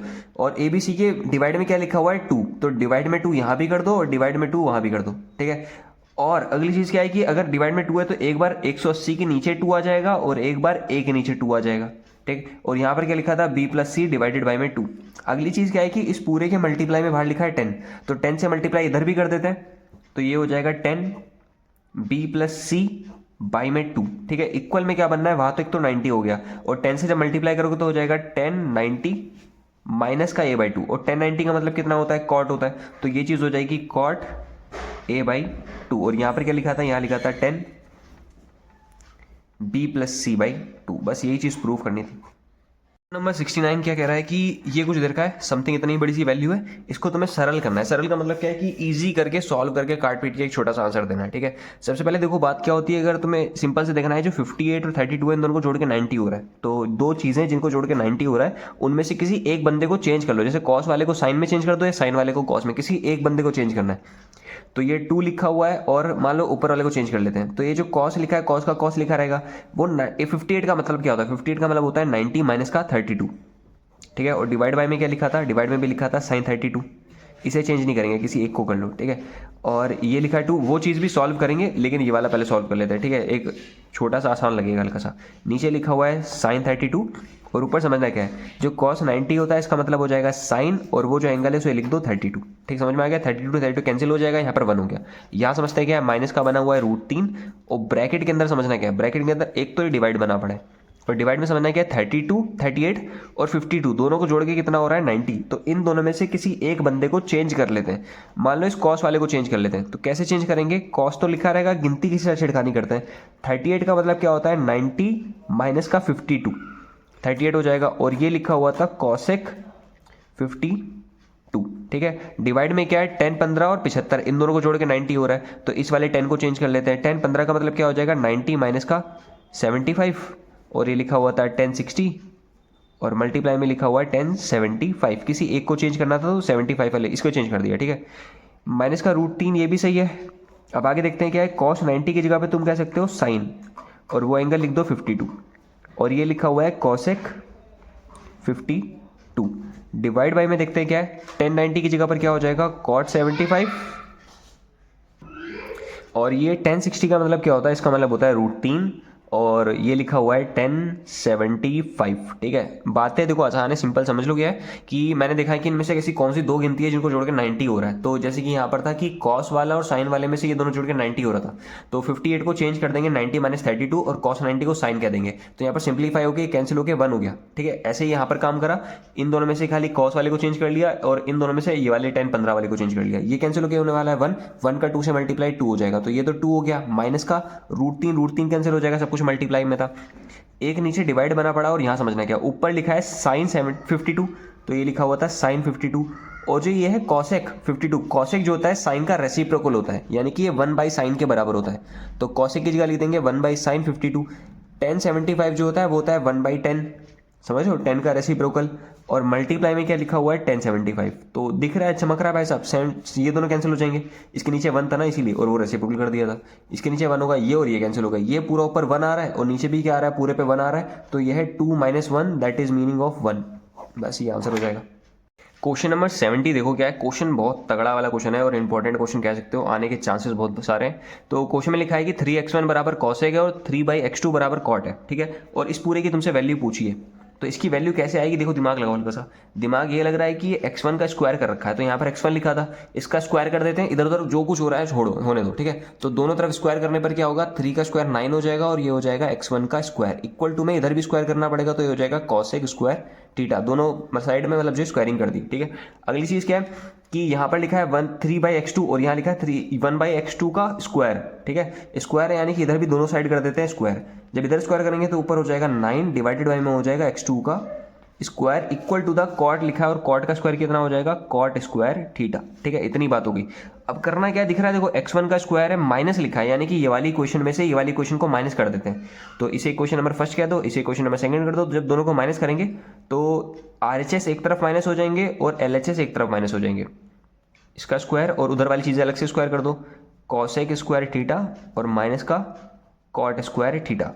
और पता है ये पूरी वैल्यू किसके बराबर होती है, ये पूरी वैल्यू 1 के बराबर होती है। और ऊपर से एक तो 9 कॉमन आ रहा है तुम्हारा और यहाँ क्या बचेगा, यहाँ बचेगा x1 का स्क्वायर माइनस 1/x2 का स्क्वायर। तो दिख रहा है देखो यहाँ पर निकाला था 3 मल्टीप्लाई, इसकी वैल्यू निकालती है। यहाँ क्या लिखा है 9 मल्टीप्लाई। 9 का मतलब क्या होता है, 9 का मतलब होता है 3 मल्टीप्लाई में 3, ठीक है। 9 की जगह पे 3 मल्टीप्लाई 3 लिख सकते हो। और ये पूरी वैल्यू पूछी थी यानी कि इस 3 को उधर भेजना पड़ेगा। जब उधर भेजोगे तो कहाँ चला जाएगा डिवाइड में, तो ये आ जाएगा 1/3। तो वैल्यू हो जाएगी 1/3 के बराबर। एक स्टेप मैंने 2 दिन क्लियर कर दिए बीच में समझाने के लिए, वो तुम लोग बढ़ा लेना अपने पास से। नेक्स्ट चैप्टर पे आते हैं, चैप्टर नंबर 9। उसका पहला क्वेश्चन क्या दे रखा है 71 क्वेश्चन कि ये वाला क्वेश्चन है, ठीक है। का वाला कि एक बहुमंजिला भवन के शिखर से देखने पे, बहुमंजिला का मतलब क्या है कि बहुत सारी मंजिल वाला, फ्लोर वाला, मतलब फ्लैट टाइप के जैसे बने होते हैं उस टाइप की बात कर रहा है कि उसके शिखर से देखना है। तो डायग्राम हल्का हल्का बनाते रहो कि एक तो जमीन होगी, जमीन के ऊपर ऐसे बहुमंजिला यानी कि बहुत सारी मंजिल वाला एक जो है घर बना हुआ है। उसके शिखर यानी कि यहाँ पर मान लो टेरिस पे तुम लोग खड़े हो और खड़े होकर किसी दूसरे भवन को देख रहे हो।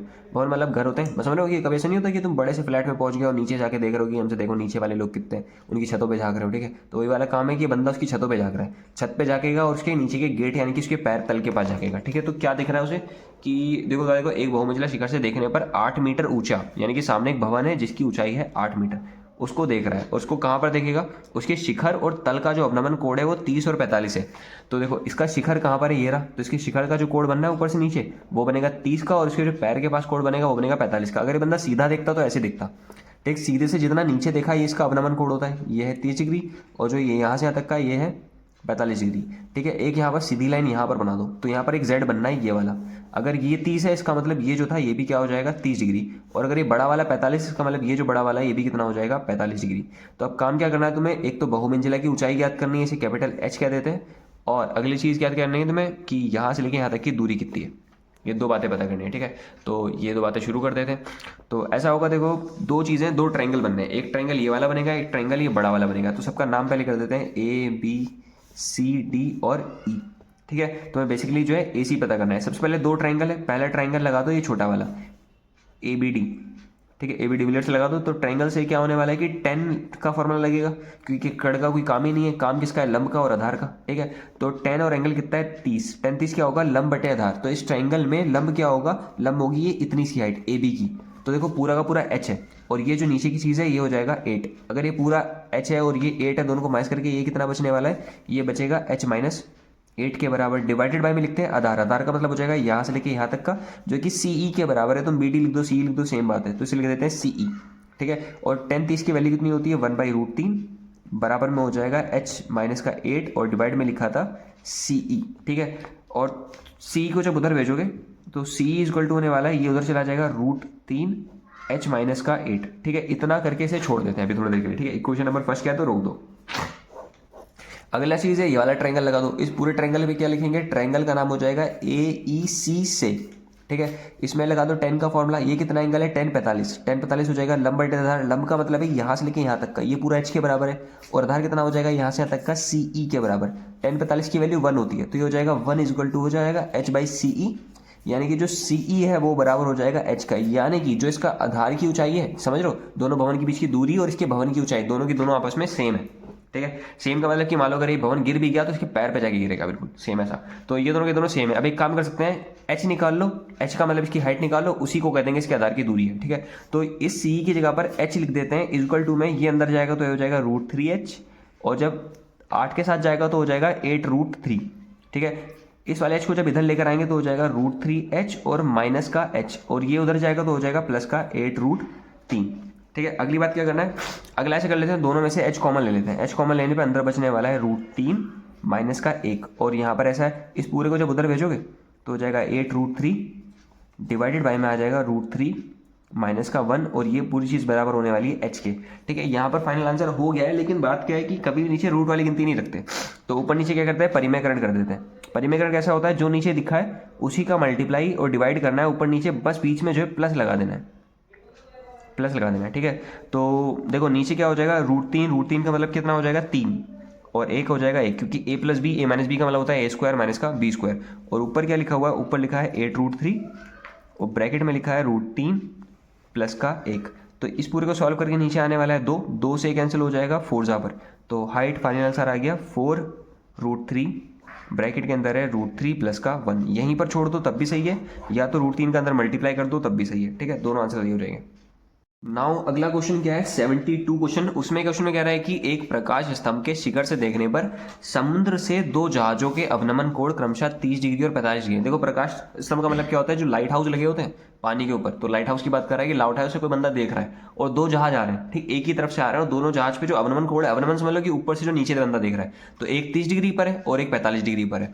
यदि प्रकाश स्तंभ से एक ही और है, एक ही और का मतलब कि दोनों के दोनों एक ही साइड पानी से आ रहे हैं, एक के पीछे एक है, और दोनों एक दूसरे के ठीक पीछे 50 मीटर की दूरी पर है, तो समुद्र तल से प्रकाश स्तंभ की जो ऊंचाई है तुमसे वो पूछिए। ठीक है, तो देखो फाइनली करना कैसा है कि एक तो देखो समुद्र तल ये बना दिया ऐसे करके मैंने, और ये बना हुआ है लाइट हाउस। ठीक है, लाइट हाउस है। ठीक है, लाइट हाउस पे यहाँ पर एक बंदा खड़ा हुआ और यहाँ से देख रहा है जहाज को, तो 2 जहाज आ रहे हैं, एक जहाज ये रहा और इसके ठीक पीछे दूसरा जहाज है। इन दोनों की आपस में जो दूरी है वो है 50 मीटर की। ठीक है, और जो बंदा अगर सीधा देखता तो ऐसा दिखता है, लेकिन जो ऊपर से नीचे देख रहा है, ऊपर से नीचे, तो ये कुछ एंगल्स बनने। ठीक है, तो जो ये एंगल बनेगा ये छोटा होगा और ये जो एंगल होगा वो बड़ा होगा, यानी कि पक्की बात है कि ये 30 डिग्री का एंगल है और जो नीचे वाला है ये 45 डिग्री का एंगल है। यहाँ पर एक z बनना है, अगर ये 30 है इसका मतलब ये जो एंगल है वो भी क्या हो जाएगा 30, अगर ये 40 है इसका मतलब ये बड़े वाले z से ये भी कितना हो जाएगा 45। ठीक है, अब क्वेश्चन में तुमसे पूछिए प्रकाश स्तंभ की ऊंचाई, इसे क्या देते हैं h, तो बेसिकली तुम्हें ये h पता करना है। ठीक है, अब करना क्या पड़ेगा, 2 ट्रायंगल दिख रहे हैं, एक छोटा वाला ट्रायंगल और एक बड़ा वाला ट्रायंगल, आंखें बंद करके दोनों ट्रायंगल का फॉर्मूला लगा दो, काम हो जाएगा। थोड़ी सी हिंदी लिखनी पड़ेगी, वो काम तुम लोग कर लेना, यहाँ पर समझने में कोशिश करते हैं। ठीक है, 10/30 क्या होता है, लंब बटे आधार, लंब की जगह कितना हो जाएगा h, बटे में आधार की जगह क्या हो जाएगा ये 50, प्लस में इसे क्या देते हैं x, 50 प्लस x। ठीक है, और 10/45 जब लगाएंगे तो कितना हो जाएगा, 10/45 होता है लंब बटे आधार, तो 45 ये रहा, इसका लंब कितना है h और इसका आधार कितना हो जाएगा, आधार इसका है x। 45 की वैल्यू कितनी होती है 1 होती है, तो ये हो जाएगा 1 = h/x, क्रॉस मल्टीप्लाई करा के क्या होने वाला है, जो h है वही x है। ठीक है, दोनों आपस में इक्वल है, यानी कि तुम्हें निकालना है कि तुम्हें h निकालना है, तो x की तो कोई काम ही नहीं है, तो x को यहाँ से हटा देते हैं, तो जहाँ पर x लिखा था उसकी जगह पर क्या लिख देंगे, h लिख देंगे। ठीक है, 10/30 की वैल्यू कितनी होती है, इसकी वैल्यू होती है 1/√3 इज इक्वल टू हो जाएगा h, डिवाइडेड बाय में लिखा था 50, प्लस में इसकी जगह पर भी क्या आ जाएगा h, क्रॉस मल्टीप्लाई करा दो तो ये होने वाला है 50 प्लस h, और h का √3 से मल्टीप्लाई हो जाएगा √3h। ठीक है, इस वाले h को भी उधर भेज दो, तो √3h और ये हो जाएगा माइनस का h। अब दोनों में से h कॉमन आ रहा है। ठीक है, जब h कॉमन ले लोगे तो अंदर क्या बचेगा, अंदर बचेगा √3 माइनस का 1 और बाहर h कॉमन आ गया और यहाँ पे था 50। h अगर निकाला है तो इस पूरी चीज़ को वहाँ पर भेज दो, तो ये हो जाएगा 50 और ये मल्टीप्लाई में था तो यहाँ पर आ जाएगा डिवाइड में। आंसर ये भी सही है, बस बात क्या है कि नीचे परिमेयकरण करना पड़ेगा क्योंकि नीचे रूट आ रहा है, तो ऊपर भी मल्टीप्लाई कर देंगे √3 प्लस से और नीचे भी कर देंगे √3 प्लस 1 से, तो नीचे बन जाएगा a माइनस बी और a प्लस बी, इसका मतलब क्या होता है a स्क्वायर माइनस का b स्क्वायर, √3 का स्क्वायर 3 होता है, 1 का स्क्वायर 1 ही होता है, और ऊपर मल्टीप्लाई करके कितना हो जाएगा 50 √3 प्लस का 1। नीचे क्या बनना है, नीचे बनना है 3 - 1 मतलब कि 2 को जब 50 से कैंसिल करोगे तो हाइट बराबर कितनी हो जाएगी, 25, अंदर आ जाएगा √3 प्लस का 1 और ये पूरा लिख देंगे मीटर में। बस क्वेश्चन नंबर अगला देख लो, क्वेश्चन नंबर है 73। उसमें क्या कह रहा है कि एक चिड़िया है जो कि 80 मीटर ऊंचे एक पेड़ पर बैठी है। ठीक है, समझ रहे हो कि एक चिड़िया है जो कि 80 मीटर ऊंचा एक पेड़ है वहां पर बैठी हुई है। उसके बाद क्या कह रहा है कि पृथ्वी तल के किसी बिंदु से चिड़िया का जो उन्नयन कोण है वो 45 डिग्री है। मान लो कि एक धरती पर एक पॉइंट है P, उस पॉइंट पर अगर तुम देखोगे तो चिड़िया का जो जमीन से कोण बनना है, एंगल बनना है, वो 45 डिग्री का बनना है। ठीक है, उसके बाद क्या होता है, चिड़िया क्षैतिज दिशा में इस प्रकार उड़ती है कि उसकी पृथ्वी तल से ऊंचाई समान रहती है। मतलब क्षैतिज का मतलब होता है ऐसे ऐसे, तो ऐसे उड़ना शुरू करती है और उड़ती है और उड़ते उड़ते इसकी ऊंचाई जो है वो 80 मीटर ही है जमीन से। ठीक है, ये ऊंचाई नहीं चेंज हो रही, इस प्रकार उड़ रही है। ठीक है, और 2 सेकंड बाद क्या होगा, उसी बिंदु से चिड़िया का उन्नयन कोण 30 डिग्री हो जाएगा। जिस बिंदु से पहले से था उसी बिंदु से चिड़िया का जो कोण था पहले 45 था, अब अगर देखोगे तो कहां पर जा चुका है, अब जा चुका है वो 30 डिग्री पर। ठीक है, इतना बात किया है क्वेश्चन में। उसके बाद क्या कह रहा है कि चिड़िया की तुम्हें उड़ते हुए चाल पता करना है कि चिड़िया की जो थी चाल कितनी थी। एक चीज़ देखो पता है कि यहाँ से यहाँ तक पहुँचने में जो टाइम लगा है वो लिखा है 2 सेकंड, ठीक है। अगर तुम्हें टाइम पता है और तुम्हें चाल पूछिए तो देखो बात क्या होता है, समय बराबर क्या होता है फॉर्मूला, समय बराबर होता है दूरी बटे चाल, ठीक है। अगर यहाँ से तुम्हें चाल निकालनी है तो चाल के लिए क्या करना पड़ेगा, तुम्हें दूरी बटे में समय करना पड़ेगा, ठीक है। यानी कि पहला काम क्या है, तुम्हें दूरी निकालना है। दूरी बोले तो यहाँ से लेके यहाँ तक की दूरी। अब ये कैसे निकालेंगे, इसके पॉइंट का नाम कर देते हैं। इस पॉइंट का नाम कर दो ए, इस पॉइंट का नाम हो जाएगा बी, उसे कह देते हैं सी, इसे कह दो डी।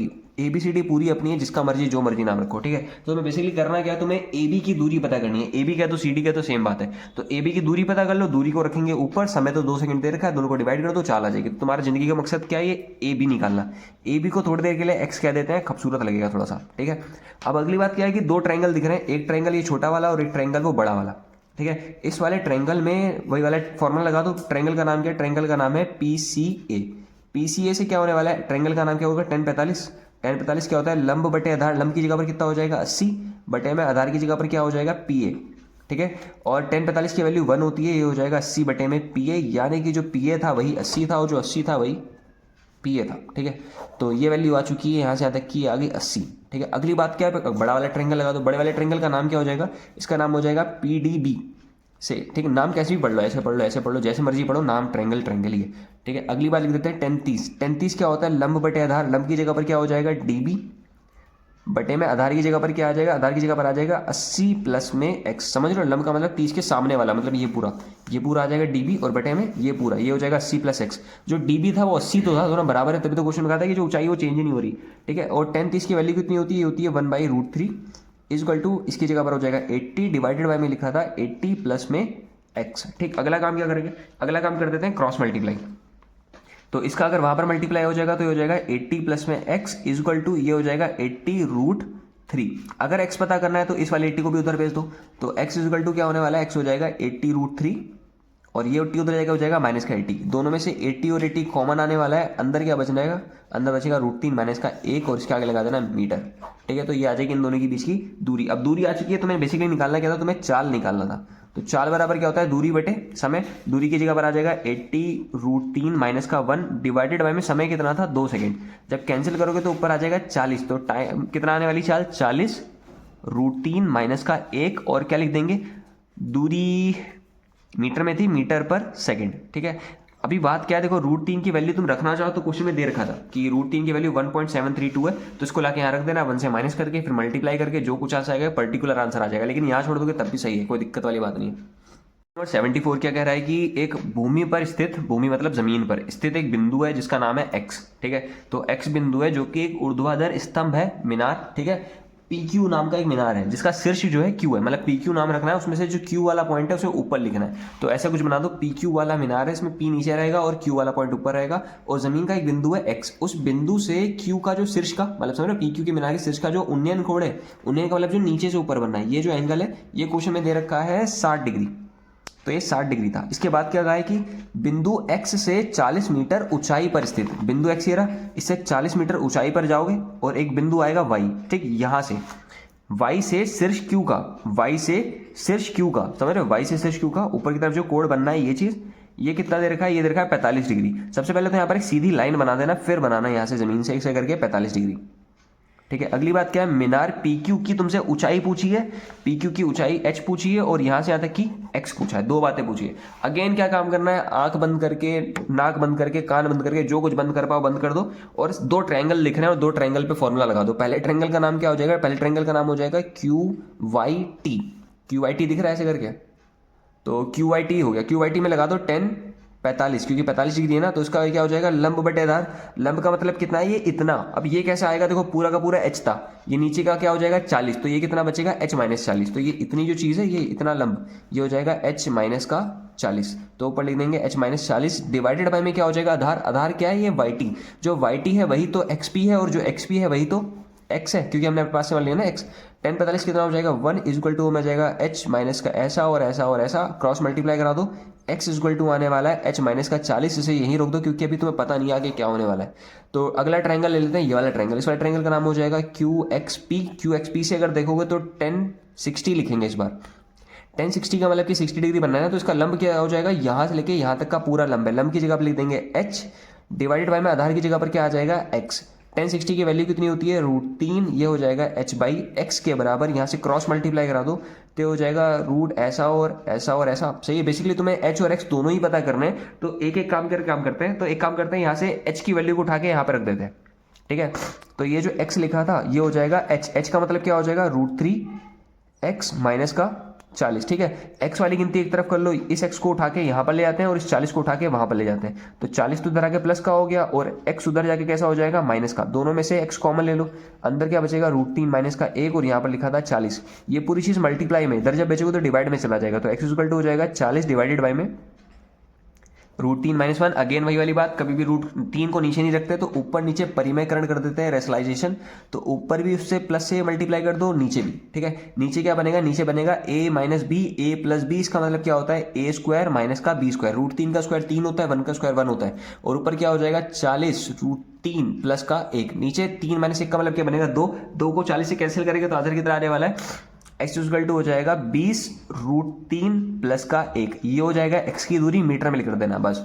अब अगली बात क्या है, तुम्हें निकालना है h। क्या था, h था √3 से मल्टीप्लाई करना था बस खाली। तो h इक्वल टू हो जाएगा √3 और जो x दिया है उसी को लाके यहाँ पर रख दो।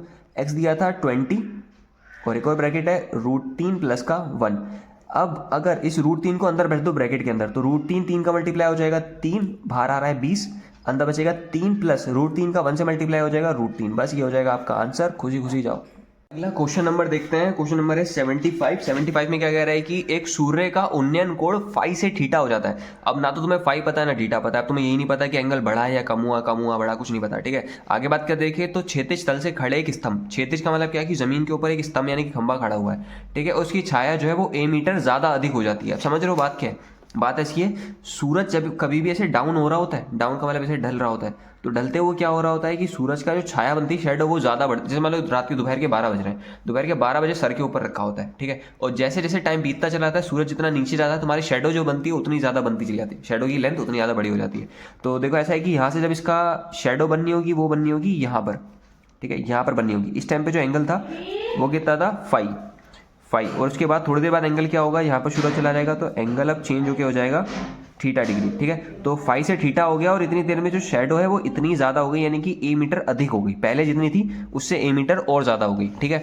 तो अब काम क्या करना है, तुम्हें स्तंभ की लंबाई ज्ञात करनी है। जो स्तंभ था ये चीज, इसकी लंबाई ज्ञात करनी है, इसे कहते थे थोड़ी देर के लिए h। समझ में आया क्या, कि शायद थोड़ी सी बढ़ गई थी, a मीटर बढ़ गई थी, ये नहीं कहा कि a मीटर हो गई, a मीटर बढ़ गई थी, जितनी भी थी उससे a मीटर और ज्यादा हो गई, ठीक है। अब काम करते हैं अपना शुरू। दो ट्रायंगल दिख रहे हैं, ये वाला और ये वाला।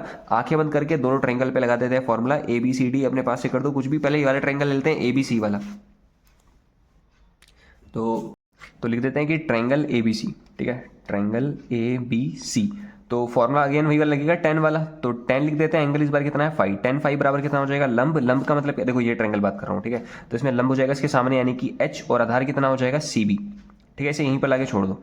अगली बात लिखिए ट्रायंगल बड़े वाले ट्रायंगल का नाम हो जाएगा ADB, ठीक है। इसमें हो जाएगा टेन थीटा लिखेंगे इस बार। टेन थीटा मतलब हो जाएगा लंब मतलब थीटा के सामने वाला यानी कि h, डिवाइड में आधार कितना है इसका, आधार है a से लेके यहाँ तक का, ठीक। तो इसे लिखेंगे a प्लस CB, ठीक है, a प्लस CB। तो अब करना है क्या, तुम्हें बेसिकली h निकालना है। तो h निकालने के लिए क्या करना पड़ेगा, दोनों में कॉमन बात है, देखो क्या है, दोनों में कॉमन आ रहा है CB। तो यहाँ से अगर CB की वैल्यू निकाल लेंगे तो CB इक्वल टू क्या हो जाएगा, h डिवाइडेड बाई में tan फाई, ठीक है। और यहाँ से CB निकालते हैं। CB कैसे निकलेगा, देखो इसका रेसिप्रोकल कर दो, ये भी रेसिप्रोकल हो जाएगा, यानी कि a plus CB by h जो है ये बराबर हो जाएगा 1/tan थीटा के, ठीक है, tan थीटा। यहाँ से h को अगर उधर भेज दोगे तो हो जाएगा a plus CB equal to हो जाएगा h डिवाइडेड बाई में tan थीटा, ठीक है। फिर यहाँ से a को जब उधर भेज देंगे तो CB इक्वल टू क्या हो जाएगा, ये हो जाएगा h by tan theta minus का a, ठीक है। इसे लाके यहाँ पर इक्वेट कर देते हैं। अगर CB बराबर ये और CB बराबर ये, यानी कि ये दोनों भी आपस में क्या हो जाएंगे, इक्वल हो जाएंगे। और दोनों को इक्वल करने पे क्या दिखने वाला है कि h by tan phi is equal to h by tan theta minus का a, ठीक है। अब इसके बाद क्या कर सकते हैं, अब यहाँ से h निकालना है, ठीक। बेसिकली तुम्हें h निकालने के लिए h वाली गिनतियों को एक तरफ कर लो, इस वाली चीज़ को जब उधर ले आते हैं और a को इधर भेजते हैं तो a ऐसा इधर आ जाएगा और h by tan theta minus का h बाई tan फाई, ये हो जाएगा, ठीक है। दोनों में से h कॉमन निकाल लो और अंदर क्या बचेगा, अंदर बचेगा 1/tan थीटा माइनस का 1/tan फाई, ठीक है। और ये लिखा हुआ है h। अब वही चीज़, पुराना वाला काम, नीचे नीचे मल्टीप्लाई, क्रॉस मल्टीप्लाई। तो नीचे नीचे मल्टीप्लाई करके होने वाला है tan theta tan phi, tan theta tan phi, और ऊपर हो जाएगा टेन फाई माइनस का टेन थीटा, और इक्वल टू में लिखा हुआ है ए। अगर एच निकालना है तो इस पूरी चीज़ को उधर भेज देते हैं। तो एच बराबर क्या होने वाला है, जो नीचे लिखा हुआ है वो चीज़ ऊपर चला जाएगा, ये पूरी चीज़ ऊपर चली जाएगी। तो हो जाएगा टेन थीटा टेन फाई ऊपर चला गया, और नीचे क्या आ जाएगा, नीचे आ जाएगा टेन फाई माइनस का टेन थीटा। ठीक है, ये वैल्यूज पूरी हो जाएगी आंसर इसका। नेक्स्ट चैप्टर है चैप्टर नंबर 10, व्रत यानी कि सर्कल। तो सर्कल के बारे में थोड़ा सा रिवीजन कर लेते हैं स्पीड में, कि सर्कल क्या होता है। सर्कल एक बीच में एक सेंटर होता है, उस सेंटर से किसी भी दूरी पे जाओ, यहाँ जाओ चाहे यहाँ जाओ चाहे कहीं पर भी जाओ, वो सारी दूरी को रेडियस कहते हैं। इसकी त्रिज्या यानी कि हर तरफ त्रिज्या जो होती है वो बराबर होती है। ठीक है, और एक चीज़ और होती है, त्रिज्या का जो दोगुना होता है, मतलब सेंटर से कोई लाइन पास हो रही होती है, वो जाके सर्कल के वन एंड से दूसरे एंड पर जाके मिल रही हो, तो इसे व्यास कहते हैं, जो कि दिखाया जाता है कैपिटल डी से। और जो स्मॉल डी बराबर क्या हो जाता है, 2r के बराबर, यानी कि जो पूरा डायमीटर है वो 2 बार रेडियस होती है इक्वल टू। ठीक है, ऐसा एक चीज़ बात होती है कि जो सेंटर से लाइन ना पास हो सके निकल जाए, उसे सेकंड कहते हैं। और जो लाइन सेंटर के बाहर से टच होकर जाती है इसे कहते हैं इसका टेंजेंट, यानी कि इसका स्पर्श रेखा।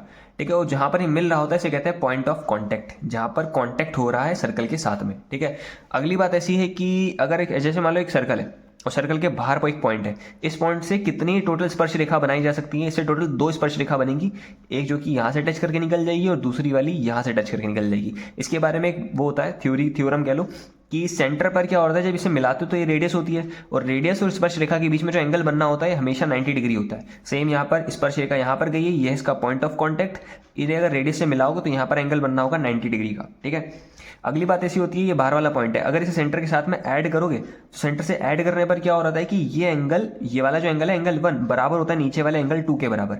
सेम चीज एंगल जो ये 3 होगा बराबर होगा एंगल 4 के बराबर। ये थ्योरम्स है जो कि थोड़े बहुत तुम्हें याद करने पड़ेंगे। ठीक है, अगली बात क्या होती है कि एक अगर मान लो कि ये रेडियस है, ये डायमीटर है। ठीक, डायमीटर से किसी भी पॉइंट पर, मान लो कि इस वाले पॉइंट पे तुमने अगर एक ट्रायंगल टाइप का बनाया है, ये डायमीटर था। ठीक, डायमीटर से किसी भी ट्रायंगल टाइप को अगर बाहर टच करोगे तो ये हमेशा 90 डिग्री बनना होगा। ठीक है, अगला थ्योरम क्या होता है कि सेंटर से मान लो कि एक ये आर्क है, ये ए से लेके बी तक की ये आर्क है। ठीक है, ये आर्क इसके सेंटर पर कुछ एंगल बना रही है, समथिंग कुछ एंगल बना रही होगी। ठीक है, और यही पॉइंट से सर्कल के पॉइंट पर जो आर्क ये एंगल बनाएगी, ये एंगल, तो ये एंगल हमेशा नीचे वाले का आधा होता है। लाइक अगर ये 60 है तो ये कितना हो जाएगा, हमेशा 30। अगर ये 2x है तो वो कितना हो जाएगा, x के बराबर। ठीक है, तो सेंटर पे जो एंगल बनना होता है वो दोगुना होता है किसी भी पॉइंट पर। मान लो कि यहाँ होता है, चाहे सर्कल के इस वाले पॉइंट पे होता है, किसी भी पॉइंट पे तुम बना रहे होते हो, तो ये एंगल हमेशा जो है दोगुना होता है उसके। ठीक, मतलब उसका आधा हो जाता है। ठीक है, ये सारे थ्योरम हो जाएगा। अब इसके ऊपर एक क्वेश्चन करके देख लेते हैं। क्वेश्चन नंबर 76 कह रहा है कि तुम्हें x, y और z की वैल्यू फाइंड करनी है इस डायग्राम में। इस डायग्राम को थोड़ा सा और बड़ा बना के देखते हैं क्या है। देखो डायग्राम ऐसा है। ठीक है, तो इस डायग्राम में ये चीज़ x है, ये y है, और ये छोटा सा जो है ये z है। ठीक है, और ये सेंटर है, सेंटर से ये जो लाइन जा रही है ये भी रेडियस है और ये भी रेडियस है। देखो हमें ये पता है कि ये जो y जो कुछ होगा, जो x होगा उसका आधा होगा। ठीक है, तो या तो तुम x पता कर लो, उसका 2 गुना करके y निकाल लो, या y पता करके उसका तो ये कर लो। ठीक, इन दोनों का रिलेशन तो पता है आपस में। ये z का क्या करें, देखो ऐसा बात है, ये जो बाहर टच करके लाइन जा रही है इसे कहते हैं इसकी स्पर्श रेखा, यानी कि टेंजेंट। ठीक है, और ये इसकी रेडियस है, तो रेडियस टेंजेंट के साथ में जो एंगल बना रही होती है वो बनती है 90 डिग्री का। 90 डिग्री में देखो 2 पार्टीशन कर दिए, एक लाइन बना के, नीचे का 60 हो जाएगा और बाकी का ये z बचा। तो तुम्हें बेसिकली पता है कि 60 में कितना जोड़ने पे 90 होगा, 30। ठीक है ना, तो ये बात लिखनी पड़ेगी क्योंकि OA जो है वो एक स्पर्श रेखा, इसे एक जो OA है ये रेडियस है एक स्पर्श रेखा के ऊपर। तो जो एंगल बना रही होगी इसका नाम P कर देते हैं, OAP। तो जो एंगल बनना होगा angle OAP that is equal to the 90। ठीक है, और इसमें कितने एंगल बनने हैं, एक तो ये z बनना है, प्लस में बनना है 60, इनको जोड़ के कितना हो जाएगा 90। अगर 60 को उधर भेज दोगे तो हो जाएगा 90 माइनस का 60, यानी कि z इक्वल टू होने वाला है 30 डिग्री के आसपास। ठीक है, 30 डिग्री हो गया। अब z अगर 30 है तो एक बात समझना है, यहाँ पर जो ट्रायंगल बनना है, ये ट्रायंगल जो बनना है, ठीक है, ट्रायंगल में ये चीज़ है y, और ये एंगल अभी निकला है मेरा ताजा ताजा 30। तो ये पता है तुम्हें, ये रेडियस है और ये भी तो रेडियस है। अगर ये दोनों बराबर है यानी कि ये बन नहीं जाएगा आइसोसेलेस ट्रायंगल, यानी कि समद्विबाहु त्रिभुज, जिसकी दोनों साइडें सेम होती हैं, उनके जुड़े हुए जो एंगल होते हैं वो भी तो सेम होते हैं, तो ये भी तो 30 ही हो जाएगा। ठीक है, और सबको जोड़ के कितना बनना होता है 180। अगर ये 30 है ये 30 है तो कितना हो गया 60। 60 में कितना जोड़े कि 180 हो जाए, 60 में जोड़ना पड़ेगा 120, यानी कि y बराबर कितना हो जाएगा y बराबर हो जाएगा 120। अब देखो अगर y आ गया 120 तो x क्या होता है उसका आधा, तो ये कितना हो जाएगा 60। तो ये सब चीज़ें तुम्हें थोड़ा सा लिख के बताना पड़ेगा कि इसका आधा होता है, ये ऐसा होता है, वैसा होता है, ठीक है। उसके बाद थोड़ी हिंदी लिखनी पड़ेगी, मैंने छोटे में निपटा दिया, समझाने पर भी ज़्यादा फोकस करते हैं, ठीक है। अब बढ़ते हैं अगले नंबर क्वेश्चन पे। क्वेश्चन नंबर 77 में कह रहा है कि चित्र में वृत्त का सेंटर जो है वो O है, केंद्र O है, जिसका AB और CD जो है दो जया, ठीक है, दो लोग जया है, ये ए बी जया है और सी डी भी जया है, दोनों कहाँ पर मिल रही हैं आकर ई पर कट रही है एक दूसरे को, ठीक है। और सी की वैल्यू 4 है और ई डी की जो वैल्यू है वो 2 है। तो तुमसे ए ई मल्टीप्लाई में ई बी पूछा है। तो देखो बात क्या होती है कि अगर सर्कल की जया एक जगह पे इंटरसेक्ट कर रही होती है तो ये जो ए ई होता है that is equal to the E D, A E की वैल्यू जो होगी वो बराबर होगी ई डी के, ठीक है, ये चीज़। और जो सी ई है वो बराबर हो जाएगा ई बी के, ये दोनों आपस में इक्वल हो जाएंगे। यानी कि जो ए ई है वही ई डी था, ई डी कितना था 2, तो ए ई की जगह पे लिख देना 2 मल्टीप्लाई ई बी की जगह पर क्या आ जाएगा, ई बी है सी ई के बराबर, तो वो आ जाएगा 4, दोनों का मल्टीप्लाई कितना होने वाला है 8। ये खाली टिक में आने वाला क्वेश्चन है, ठीक है। अगला क्वेश्चन देखते हैं, क्वेश्चन नंबर 78 कि इसमें सिद्ध करना है किसी वृत्त के किसी भी व्यास के सिरे पर खींचे गए दो स्पर्श रेखा जो है समांतर होती है। देखो बात क्या है कि एक सर्कल है, ठीक है, ये सर्कल का सेंटर हो गया, इसके कोई भी तुम्हें दो व्यास बनाने, ठीक, एक व्यास बनाना, लाइक तुमने एक व्यास बना दिया, ये व्यास है, ठीक है। व्यास का मतलब ये सेंटर है तो ये रेडियस हो जाएगी, ये भी रेडियस हो जाएगी, ठीक है। इस वाले पॉइंट पर अगर तुम स्पर्श रेखा बनाओगे, लाइक ये वाली एक स्पर्श रेखा बना दी मैंने और एक यहाँ पर स्पर्श रेखा बना दी, तुम्हें प्रूफ करना है कि ये दोनों की दोनों स्पर्श रेखा आपस में क्या है, दोनों की दोनों आपस में समांतर है, ठीक है। कैसे प्रूफ होगा समझना। तो देखो स्पर्श रेखा और ये जो रेडियस होती है दोनों के बीच में एंगल कितना बनना होता है 90 डिग्री का, और यहाँ पर भी कितना बनना होगा 90 डिग्री का, ठीक है। ये तो अपने थ्योरम पता ही है। और यहाँ से z दिख रहा है ऐसे करके कि अगर कभी भी दो समांतर लाइनें होती हैं और कट रही होती हैं एक लाइन से, तो जो इनके ये एंगल्स होते हैं, लाइक ये वाला एंगल और ये एंगल, ये आपस में क्या होता है एक दूसरे के अल्टर्न एंगल होते हैं, ठीक है, अल्टरनेटिंग एंगल होते हैं और दोनों आपस में इक्वल होते हैं, ठीक है। अगर ये दोनों इक्वल है आपस में, ये और ये आपस में इक्वल है, यानी कि 90 और 90 आपस में इक्वल है, देखो ये भी तो 90 हो जाएगा, ठीक है। अगर इक्वल है इसका मतलब ये दोनों क्या होंगी, आपस में समांतर होंगी, तभी तो इक्वल हुए, ठीक है। तो ये चीज़ को अपनी हिंदी में लिखना है थोड़ा सा बस। क्वेश्चन नंबर 79 क्या कह रहा है कि एंगल BOP वाला जो है वो 110 डिग्री का है। BOP समझ रहे हो, BOP यानी कि ये पूरा का पूरा 110 का है, और AB और जो AC है वो दोनों के दोनों स्पर्श रेखा है। तो तुम्हें मतलब निकालना है OAB यानी कि इतना सा एंगल फाइंड करना है, ठीक है। तो देखते हैं क्या अपने में।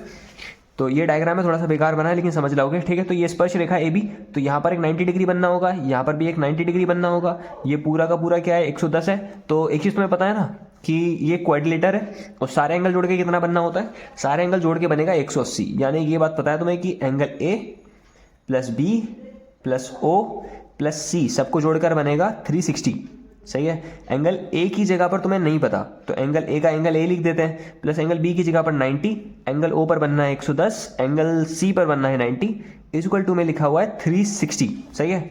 तो एंगल A इक्वल टू यहाँ से क्या आने वाला है 360, फिर माइनस कर देते हैं इन सबको जोड़ के, पहले तो 90 और ये हो जाएगा 200, 200 में 90 जोड़ दो हो जाएगा 290, 290 उधर ले जाओ तो हो जाएगा माइनस का 290, तो 360 में से 290 माइनस करके बनने वाला है 70।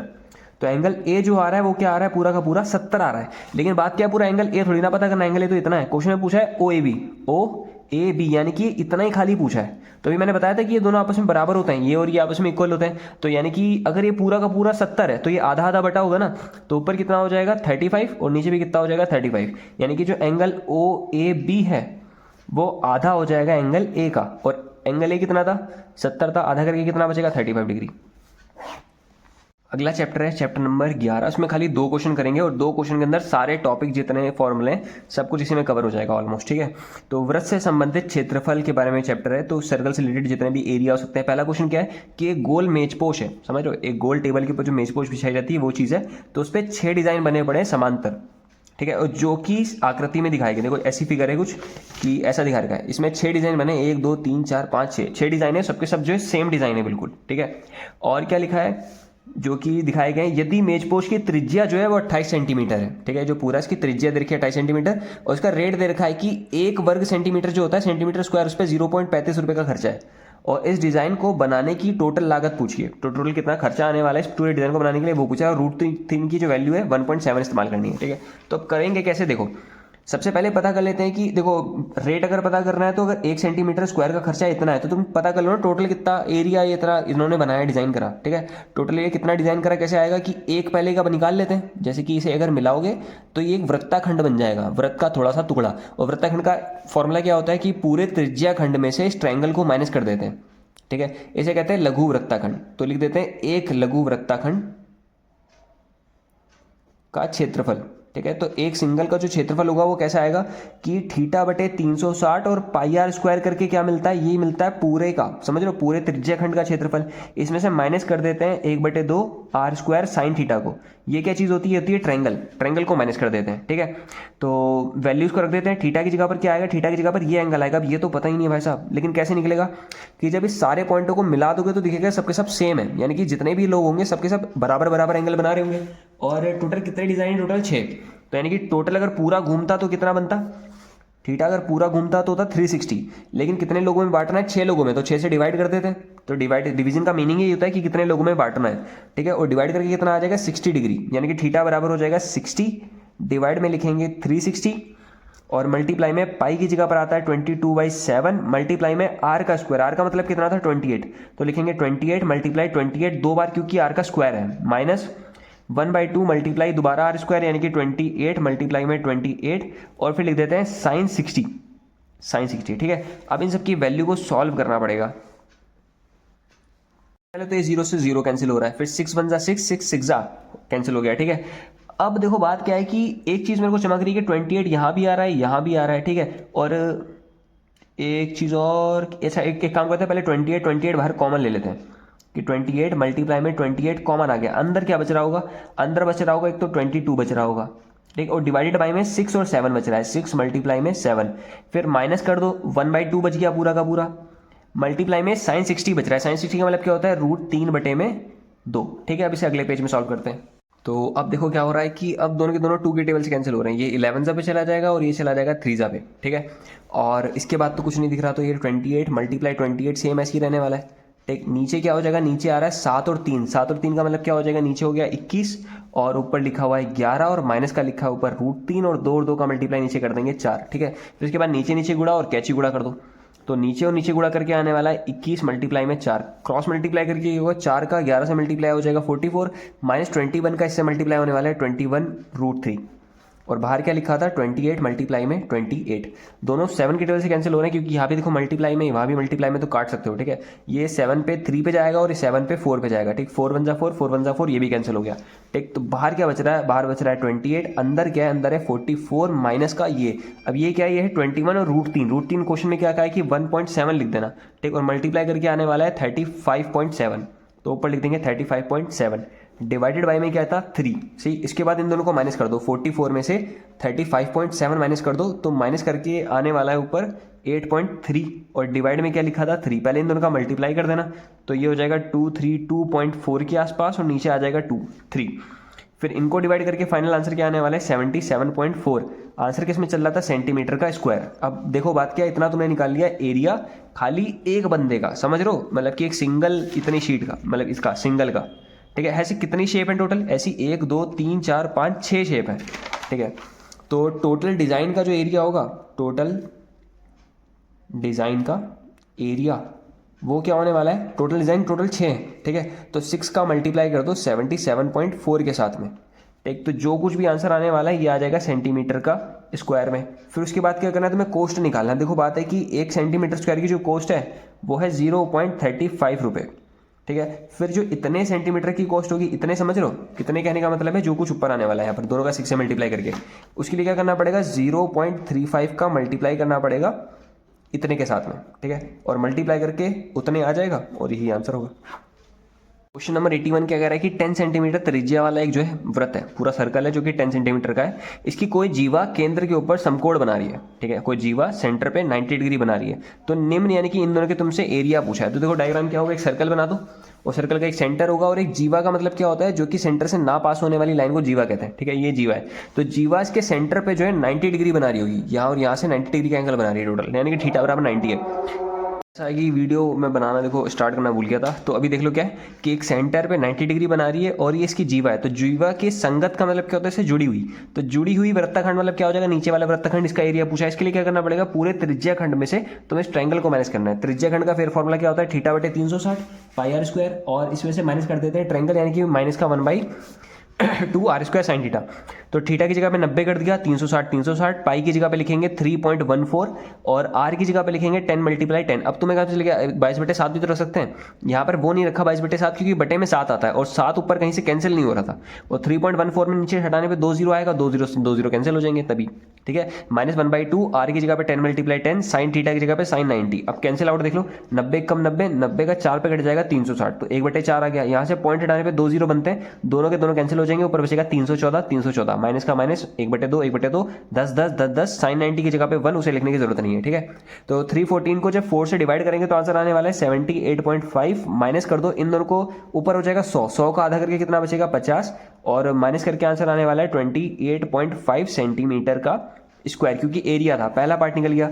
अब सेकंड पार्ट में क्या है, सेकंड पार्ट में क्या है कि दीर्घ संगत दीर्घ त्रिज्याखंड, दीर्घ त्रिज्याखंड देखो मतलब ऐसा है, तो नीचे वाला जो इतना एरिया है ये त्रिज्याखंड होता है, मतलब समझ रहे हो, पिज्जा का एक पीस समझ लो ये त्रिज्याखंड है, लेकिन ये त्रिज्याखंड कौन सा है, छोटा वाला है, क्योंकि बड़ा वाला पार्ट तो ऊपर है ना, तो बड़े वाले पार्ट का कैसे निकलेगा, फॉर्मूला वही है θ/360 πr², सेम फॉर्मूला है, बस थीटा की जगह पर क्या करना है तुम्हें, बड़ा वाला एंगल यानी कि ये एंगल लिखना है। टोटल कितना होता है 360 में से माइनस कर देंगे नीचे वाला ये 90, तो 90 माइनस करके बचने वाला है 270, ठीक। तो फॉर्मूला इसमें भी यही होगा, दीर्घ वृत्ताखंड का क्षेत्रफल उसे भी लिख लेना, ठीक है, θ/360 और मल्टीप्लाई में आ जाएगा πr²। थीटा की जगह पर क्या लिखा जाएगा इस बार 270 डिवाइडेड बाई में 360, मल्टीप्लाई में पाई की जगह पर क्या लिख देंगे इस बार 3.14, और रेडियस की जगह पर 10 मल्टीप्लाई में 10। अब देखो कैंसिल आउट कैसे होगा, 0 से 0, और 27 और 36 दोनों के दोनों 9 के टेबल में आ रहे हैं, ये 3 पर और ये 4 पर, यहाँ से पॉइंट हटाने पे नीचे 0 बनेंगे, 2 0 से 2 0 कैंसिल हो गए, तो बच क्या रहा है 3 बच रहा है, मल्टीप्लाई में 314 बचेगा और डिवाइडेड बाई में 4 बच रहा है। तो इनको तो अभी हमने डिवाइड करा था 314 को 4 से, तो ये आया था 78.5, 78.5 का 3 से मल्टीप्लाई कर देना, और मल्टीप्लाई करके जो भी आंसर होगा उसे लिख देना सेंटीमीटर का स्क्वायर। अगला क्वेश्चन देखते हैं, अगला चैप्टर ही है दरअसल, ठीक, चैप्टर का नाम है पृष्ठीय क्षेत्रफल और आयतन, ठीक है। पहला क्वेश्चन क्या कह रहा है कि एक आयताकार पार्क है जिसकी लंबाई और इसकी चौड़ाई से 8 मीटर अधिक है, लाइक अगर लंबाई जो है इसकी चौड़ाई से ज़्यादा बड़ी है 8 मीटर, लाइक अगर उसकी चौड़ाई मान लो 10 है तो उसकी लंबाई कितनी हो जाएगी 18, ठीक है, लंबाई ज़्यादा ही बड़ी होती है, ठीक है। तो उस पार्क का क्षेत्रफल 240 है, तो तुम्हें पार्क की लंबाई और चौड़ाई ज्ञात करनी है, तो देखते हैं कि कैसे करेंगे, ठीक है। तो एक आयताकार पार्क बना दिया मैंने, और पार्क की जो चौड़ाई है उस चौड़ाई को मैंने मान लिया कि x है, तो इसकी लंबाई कितनी हो जाएगी, लंबाई हो जाएगी x प्लस का 8, ठीक है, 8 ज़्यादा हो गई। अब क्वेश्चन में इसका एरिया जो है ये चीज़ गिवन है, तो अगर एरिया गिवन है तो फॉर्मूला भी उसी का लगेगा जो चीज़ गिवन है, ठीक है। तो क्षेत्रफल जो होता है एक आयत का, उसका फॉर्मूला क्या होता है, लंबाई गुणे चौड़ाई, ठीक है। क्षेत्रफल के जस्ट नीचे लिख देंगे 240 क्योंकि ये गिवन है, बराबर लंबाई की जगह पर लिख देंगे x प्लस का 8, और चौड़ाई की जगह पर आ जाएगा खाली x का x से मल्टीप्लाई होने वाला है x का स्क्वायर, और x का 8 से मल्टीप्लाई होना है प्लस का 8x। फिर 240 को जब इधर भेजोगे तो ये होने वाला है x² प्लस का 8x और माइनस का 240 इक्वल टू में क्या लिख देंगे 0। अब ऐसे दो नंबर सोचने हैं जिनको माइनस करने पर 8 बन जाए, माइनस करने पर 8 बन जाए और मल्टीप्लाई करने पर 240 बन जाए, ठीक है। अब क्या करना है, साइड में 240 के फैक्टर निकाल लेते हैं, ठीक है। फैक्टर क्या, 2 से करेंगे तो 120 आ जाएगा, फिर 2 से करेंगे तो 60 आ जाएगा, फिर 2 से करने पर ये आने वाला है 30, फिर 2 से आने वाला है 15, इतने में देखते हैं हुआ कि नहीं हुआ, 2 दूनी 4 दूनी 8 दूनी 16, ये 16 आ रहा है, 15 आ रहा है, नहीं बना, ठीक है। दोबारा 3 से करेंगे तो 5 आ जाएगा, फिर 5 एकम 5 आएगा। अब बेसिकली करना है क्या, तुम्हें 2 टीम बनानी है, तो एक अगर टीम में ले लेते हैं कि 2 और इसे, तो ये 10 हो जाएगा, ठीक है। 3 दूनी 6, 6 दूनी 12, 12 दूनी 24, ठीक है। 24 में से 10 माइनस करके भी नहीं बन रहा। अब क्या करें 4 और 20 और 3 दूनी 6, 6 दूनी 12, ठीक बन गया, ठीक है। तो 5 एक ले लो और एक ये दोनों मिला के, ये दोनों 4 और ये दोनों हो जाएंगे, देखो 4 और 5 का मल्टीप्लाई कितना हो जाएगा 20, ठीक है। तो 20 एक तरफ हो गया, और ये 3 दूनी 6, 6 दूनी 12, 12 एक तरफ हो गया। दोनों को माइनस करके कितना बनना है, दोनों को माइनस करके बनेगा 8, ठीक है। और मल्टीप्लाई करके तो पक्की बात है कि 240 बनना ही बनना है, ठीक है। तो क्या करेंगे अगली बात कि x² प्लस 8 की जगह पर आ जाएगा 20 माइनस का 12, और बाहर लिखा हुआ था x माइनस का 240, बराबर में लिखा हुआ है 0। अब ब्रैकेट ओपन करते हैं, तो एक बार 20 के साथ में x आ जाएगा और एक बार 12 के साथ में x आ जाएगा, माइनस का लिखा हुआ है 240 बराबर में 0। एक टीम ये बन जाएगी, एक टीम ये बन जाएगी, इन दोनों में से x कॉमन आ जाएगा, अंदर बचेगा x प्लस 20, इन दोनों में से -12 कॉमन आ जाएगा, यहाँ भी बचेगा x प्लस 20 बराबर में 0। x प्लस 20 2 बार है, तो इसको खाली एक बार उतार लो, और x माइनस 12 जो है वो एक बार आ जाएगा बराबर में 0। x प्लस 20 को एक बार बराबर 0 कहेंगे तो x बराबर क्या आने वाला है माइनस का 20, जो कि माइनस की गिनती है तो अमान्य कर देंगे, और x माइनस 12 बराबर में 0, यानी कि x बराबर कितना आ जाएगा 12। एक्स था क्या, एक्स दरअसल था इसकी चौड़ाई, यानी कि जो चौड़ाई होगी ब्रेथ वो चीज़ आ जाएगी तुम्हारी 12, और जो लंबाई होगी उससे 8 ज़्यादा, यानी कि कितना होने वाली है 20। ठीक है, तो लंबाई 20 और चौड़ाई 12। अगला क्वेश्चन देखो क्या कह रहा है कि त्रिज्या 4.2 सेंटीमीटर वाला एक धातु का एक गोला है। ठीक है, एक गोला टाइप का है गोला, वो मेटल का है, उसकी रेडियस दे रखी है, उसको पिघला के तुमने 6 सेंटीमीटर का एक बेलन के रूप में डाल दिया।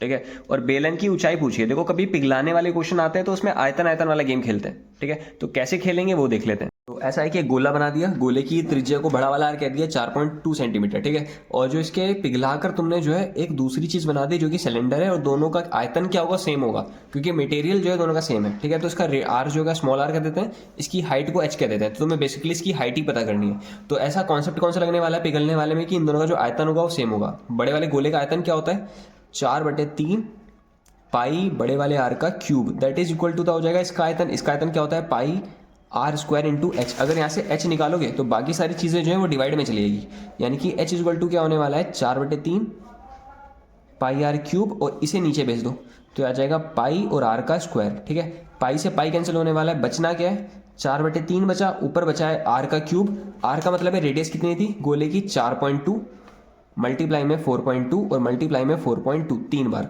डिवाइडेड बाई में क्या आ जाएगा, डिवाइड में आएगा स्मॉल आर का स्क्वायर। स्मॉल आर कितना था, 6 मल्टीप्लाई में 6 दो बार। ठीक है, यहाँ से पॉइंट हटाओगे तो नीचे एक जीरो, यहाँ से पॉइंट हटाओगे तो नीचे एक और जीरो। ठीक है, तो अब अगर कैंसिल देखो क्या हो रहा है, 6 10 जा 60, 6 7 जा। ठीक है, 6 10 जा 60 और 6 7 जा।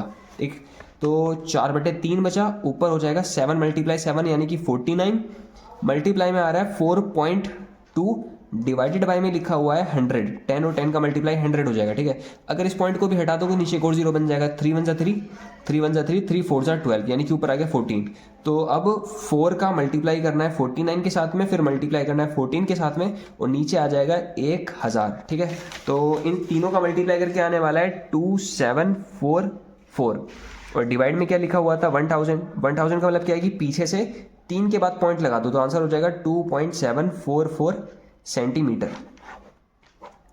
क्वेश्चन नंबर 84 पूछ रहा है कि सिद्ध करो कि किसी बेलन का जो आयतन होगा उसका दोगुना उसके वक्र पृष्ठ के आधार की त्रिज्या के गुणनफल के बराबर होता है। ठीक है, तो कोई बड़ी बात नहीं है, 2 नंबर में क्वेश्चन पूछा था कि तुम्हें प्रूफ करके दिखाना है बेलन का आयतन। बेलन का आयतन का फॉर्मूला क्या होता है, पाई आर स्क्वायर एच। ठीक है, और इसका दोगुना कर दोगे तो हो जाएगा 2 पाई आर स्क्वायर इंटू एच, और वक्र पृष्ठ का फॉर्मूला होता है 2 पाई आर एच, आधार होती है रेडियस। तो प्रूफ करना है कि दोनों आपस में बराबर होंगे। देखें कैसे करते हैं। तो बेलन क्या होगा, बेलन ये चीज होती है। ठीक है, इसके वक्र देखो पहले क्या लिखा था क्वेश्चन में कि हमें प्रूफ करना है कि जो इसका आयतन होता है, इसका आयतन कितना होता है, पहली बात तो जो इसका आयतन होगा दैट इज इक्वल टू होने वाला है pi R square into H, ये इसका आयतन है। प्रूफ क्या करना है, इसके आयतन का दोगुना, आयतन का दोगुना जब करोगे तो क्या हो जाएगा 2 पाई आर स्क्वायर इंटू एच, ये चीज हो गई।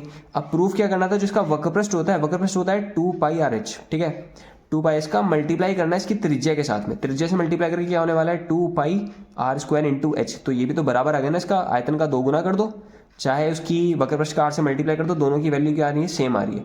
तो ये चीज प्रूफ करनी थी बस। अगला क्वेश्चन नंबर 85 कह रहा है कि दो घनाभ जिनमें से प्रत्येक का आयतन 443 है, ठीक है, सेंटीमीटर क्यूब, इसके फलकों को जोड़ दिया, मतलब दो घनाभ, घन समझ रहे हो, घन का मतलब होता है क्यूब, दो क्यूबों को लाके जोड़ दिया एक दूसरे से, जोड़ोगे तो क्या बन जाएगा, क्यूबॉइड बन जाएगा। तो उस क्यूबॉइड का तुमसे पृष्ठीय क्षेत्रफल पूछा है, 2 नंबर में क्वेश्चन आया है, आसान सा करके देखते हैं। तो देखो क्या कह रहा है कि एक जो क्यूब होगा इसकी एक साइड को क्या कह देंगे ए, इसकी जो ब्रेथ होगी वो भी हो जाएगी ए, और इसकी जो हाइट होगी वो भी क्या हो जाएगी एक, खाली इतने की, और इसी वाले क्यूब की भी साइड क्या हो जाएगी ए, क्योंकि दोनों के दोनों क्या है एक जैसे हैं, और इसकी हाइट भी कितनी हो जाएगी ए के बराबर। ठीक है, तो एक सिंगल का जो आयतन है, एक सिंगल क्यूब का जो आयतन है वो है 343। ठीक है, और क्यूब का आयतन क्या होता है, क्यूब का जो वॉल्यूम होता है दैट इज इक्वल टू होने वाला है ए की पावर 3 के बराबर, और क्यूब का वॉल्यूम दे रखा है 343 के बराबर, ये हो जाएगा ए क्यूब। अगर क्यूब उधर भेजोगे तो बन जाएगा क्यूब रूट ऑफ 343 बराबर में ए का क्यूब। जब 343 के तुम फैक्टर निकालोगे तो आएगा 7 मल्टीप्लाई 7 का क्यूब इज इक्वल टू हो जाएगा ए, क्यूब तो चला गया, और 3 7 में से एक 7 बाहर आ जाएगा क्योंकि ये क्यूब रूट है, तो 7 बाहर आ गया, यानी कि जो इसकी एक साइड है वो कितनी हो जाएगी 7 सेंटीमीटर। ठीक है, अब तुम्हें क्या करना है, तुम्हें निकालना है इसका पृष्ठीय क्षेत्रफल। पृष्ठीय क्षेत्रफल क्या होता है क्यूबॉइड का, 2 times of length breadth plus breadth height plus height into length के बराबर। ठीक है, अब ये ब्रेथ लेंथ ये कैसे निकालोगे, देखो निकाल लेते हैं। देखो लेंथ क्या होती है, लेंथ होती है यहाँ से लेके यहाँ तक, अगर ये ए है और ये भी ए है तो दोनों को जोड़ के क्या हो जाएगा 2a, 2a के बराबर, और 2a का मतलब क्या होने वाला है 2 multiply a is equal to 7 मतलब कि 14, तो लेंथ आ गया 14, तो यहाँ पर लेंथ की जगह पर आ जाएगा 14 मल्टीप्लाई ब्रेथ जो है इसकी, ब्रेथ वो उसकी a के बराबर है, और a कितना निकला था 7 निकला था, तो ब्रेथ की जगह पर 7 आ जाएगा, प्लस फिर ब्रेथ की जगह पर 7 आएगा मल्टीप्लाई ऑफ हाइट, हाइट जो है ये चीज़ है, जो इसकी हाइट है वो भी a के बराबर है, और a कितना था 7 था, तो हाइट की जगह पे 7 प्लस हाइट की जगह पे 7 और लेंथ की जगह पर आ जाएगा 14।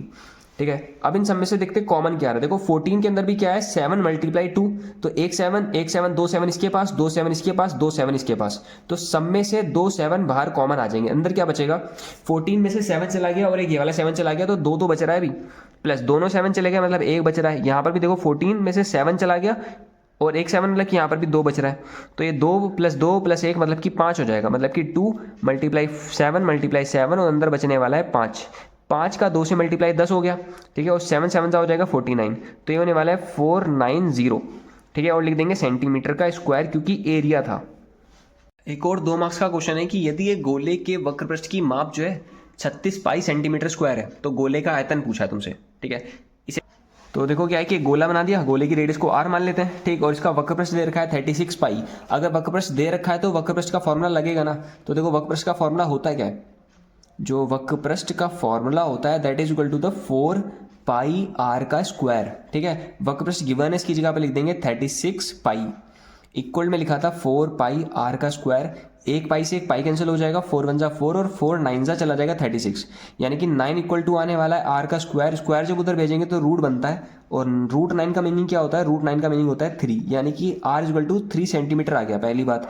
अब आयतन पूछा है तो आयतन का फॉर्मूला क्या होता है, गोले का आयतन होता है 4/3 पाई r क्यूब, ठीक है, देखो 4/3 तो सही है, मल्टीप्लाई में पाई की जगह पर क्या इस्तेमाल कर सकते हैं 3.14 भी और 22/7 भी, 7 यूज करके कोई फायदा नहीं क्योंकि कट नहीं रहा, 3.14 मल्टीप्लाई में r का क्यूब, r क्या था 3 मल्टीप्लाई 3 3 बार, ठीक है, तो एक 3 से एक 3 कैंसिल हो जाएगा, ऊपर क्या बच रहा है 4 मल्टीप्लाई में 3.14 मल्टीप्लाई में 3 3 जा 9 होने वाला है 9।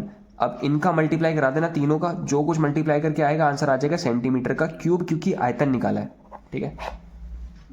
अगला क्वेश्चन है कि एक लंबवृत्तीय बेलनाकार ठोस के आधार और शिखर दोनों अर्धगोले के हैं, ठीक है, एक लंबवृत्तीय बेलन है, बेलन समझ रहे हो, तो एक सिलेंडर है जिसके दोनों सिरे मतलब एक वन साइड और दूसरी साइड दोनों तरफ जो है अर्धगोले लगे पड़े, ठीक है, और सेम रेडियस के, तो बेलन भाग का जो व्यास है वो 14 सेंटीमीटर है, तो तुमसे कुल ऊंचाई 30 दे रखी है, तो संपूर्ण ठोस का तुमसे पृष्ठीय क्षेत्रफल पूछा है, पाई की जगह पे 22/7 का इस्तेमाल करना ये भी कर रखा है, ठीक है, तो कैसे यूज करेंगे इन सब चीज़ों का वो देखते हैं अपने तरीके से।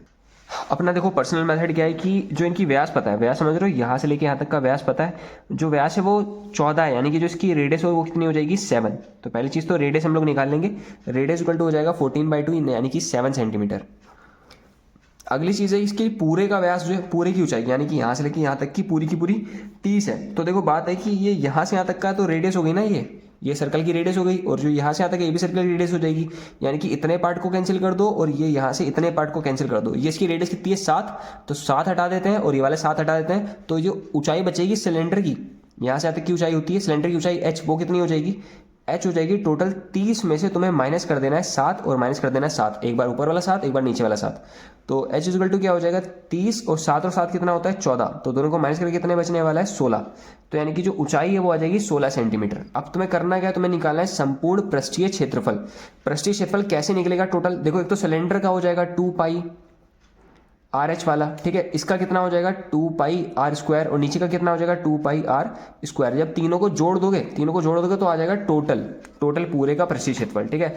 तो कैसे करेंगे देखना कि पहले तो हो जाएगा 2 पाई r स्क्वायर एक, और एक हो जाएगा 2 पाई RH प्लस 2 पाई r स्क्वायर, ऐसे हो जाएगा, तो 2 पाई r स्क्वायर जोड़ के हो जाएगा 4 पाई r का स्क्वायर, प्लस में लिखा हुआ है 2 पाई r और h, ठीक है, दोनों में से कॉमन क्या आ रहा है, एक तो 2 कॉमन आ गया, एक पाई कॉमन आ गया, दोनों की रेडियस कॉमन आ गई, अंदर क्या बच रहा है, इधर 4 में से 2 गया मतलब कि 2 बच रहा है और एक रेडियस बच गई, प्लस 2 चला गया, पाई चला गया, r चला गया, यानी कि एक ऊंचाई यानी कि h बच गया।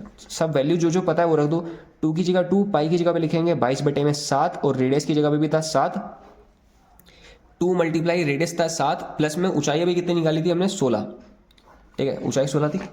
60 16। तो अब कैंसिल आउट देखते हैं कैसे होगा। 7 से 7 कैंसिल होने वाला है, 2 और 2 का मल्टीप्लाई होने वाला है 44। अंदर हो जाएगा 7 2 जा 14 प्लस का हो जाएगा 16, दोनों को जोड़ के होने वाला है 30। ये हो जाएगा 44 मल्टीप्लाई में 30, दोनों का मल्टीप्लाई कर देते हैं। 3 4 जा 12, 12 1 3 0, यानी कि हो जाएगा इतना सेंटीमीटर का स्क्वायर। बस अगला क्वेश्चन है क्वेश्चन नंबर 88 की एक शंकु के आधार की त्रिज्या 3.5 सेंटीमीटर है और उसकी ऊंचाई जो है वो 12 सेंटीमीटर है। तो शंकु की तिर्यक ऊंचाई और इसका आयतन दोनों चीज़ पता करनी है। तो देखते हैं क्या मामला है। तो ऐसा है कि देखो इसके शंकु बना दिया, शंकु की ये रेडियस हो जाती है और ऊंचाई क्या होता है, ये चीज़ होती है इसकी ऊर्ध्वाधर ऊंचाई यानी कि h, और ये होती है इसकी तिर्यक ऊंचाई यानी कि l।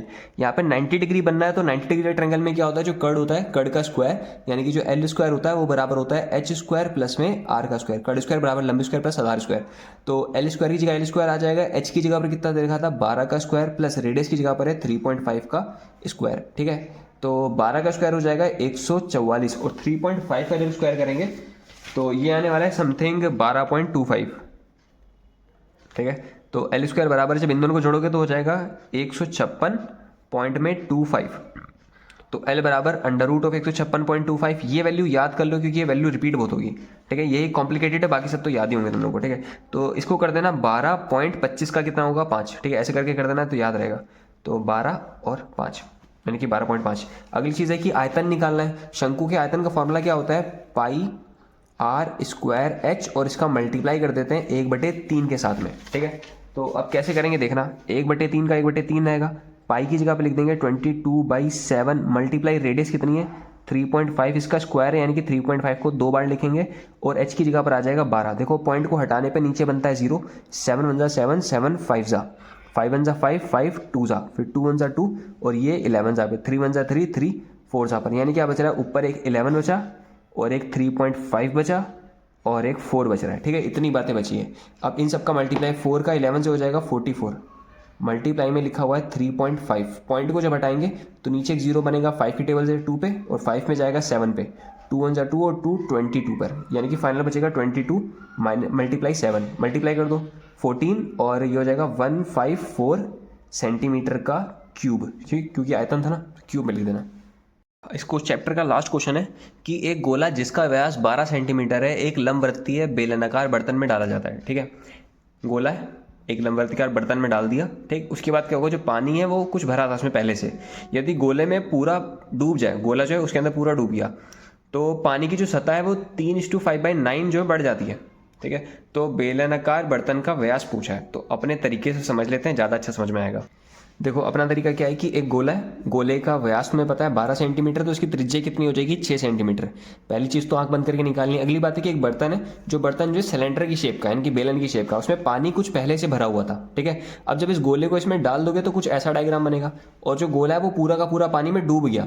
डूबने के बाद क्या होगा, जो पानी होगा थोड़ा सा ऊपर आ जाएगा। ठीक, बेसिक मेथड है कि पानी अगर ऊपर आएगा तो कितना ऊपर आ गया वो दे रखा है कि इतना पानी उसमें से ऊपर आ गया। ठीक है, इतना पानी ऊपर आ गया। नीचे वाला तो ये पहले से था पानी है, लेकिन मैंने उसे बनाया नहीं समझाने के लिए कि इतना पानी ऊपर आ गया।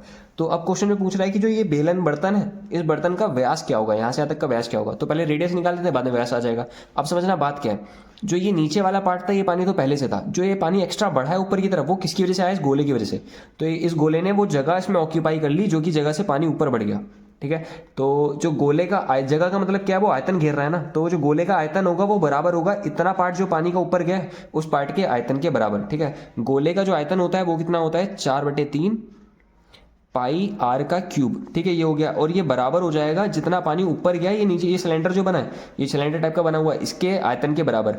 ठीक है, तो एक इसका आयतन क्या होता है, जैसे सिलेंडर का होता है पाई, इसे लिख देते हैं बड़ा वाला आर। ठीक है, बड़े वाले आर का स्क्वायर और मल्टीप्लाई में लिख देते हैं एच। ठीक है, इसकी रेडियस को कह देते हैं बड़ा वाला आर, बड़ा वाला। ठीक है, तो कैपिटल आर निकाल लो, बाद में इसका 2 गुना कर देंगे। पहले तो ये पाई से पाई कैंसिल कर दो। ठीक है, ये बचेगा 4/3 और मल्टीप्लाई में आर का क्यूब, स्मॉल आर कितना था 6, मल्टीप्लाई में 6, मल्टीप्लाई में 6 3 बार, आर का स्क्वायर बड़े वाले आर का स्क्वायर ये तो निकालना ही है, और मल्टीप्लाई में क्या लिखा हुआ था एच। एच क्या है, कुछ ऐसा लिखा हुआ है 3 मिक्स फ्रैक्शन में। इनमें करते हैं क्या है कि 9 का 3 से मल्टीप्लाई कर दो, 9 3 27, 27 में 5 जोड़ देंगे तो ऊपर हो जाएगा 32 और नीचे हो जाएगा 9। ठीक है, तो ये हो जाएगा 32 डिवाइडेड बाई में 9। अब क्या कर सकते हैं समझना, 3 1 जा 3 हो जाएगा और 3 2 जा 6 हो जाएगा। ठीक है, अब क्या करते हैं कि 4 1 जा 4 और 4 32 का कैंसिल होगा 8 जा पर। ठीक है। और 2 के टेबल से कैंसिल कर दो, 2 वन ज़ा 2 और 2 4 ज़ा, ये भी कैंसिल हो गया। अब क्या कर सकते हो कि 9 को उधर भेज दो तो हो जाएगा 9 मल्टीप्लाई में 6 मल्टीप्लाई में 6, और 4 जब इधर भेजोगे तो नीचे आ जाएगा डिवाइड में, ये बराबर हो जाएगा r के स्क्वायर के।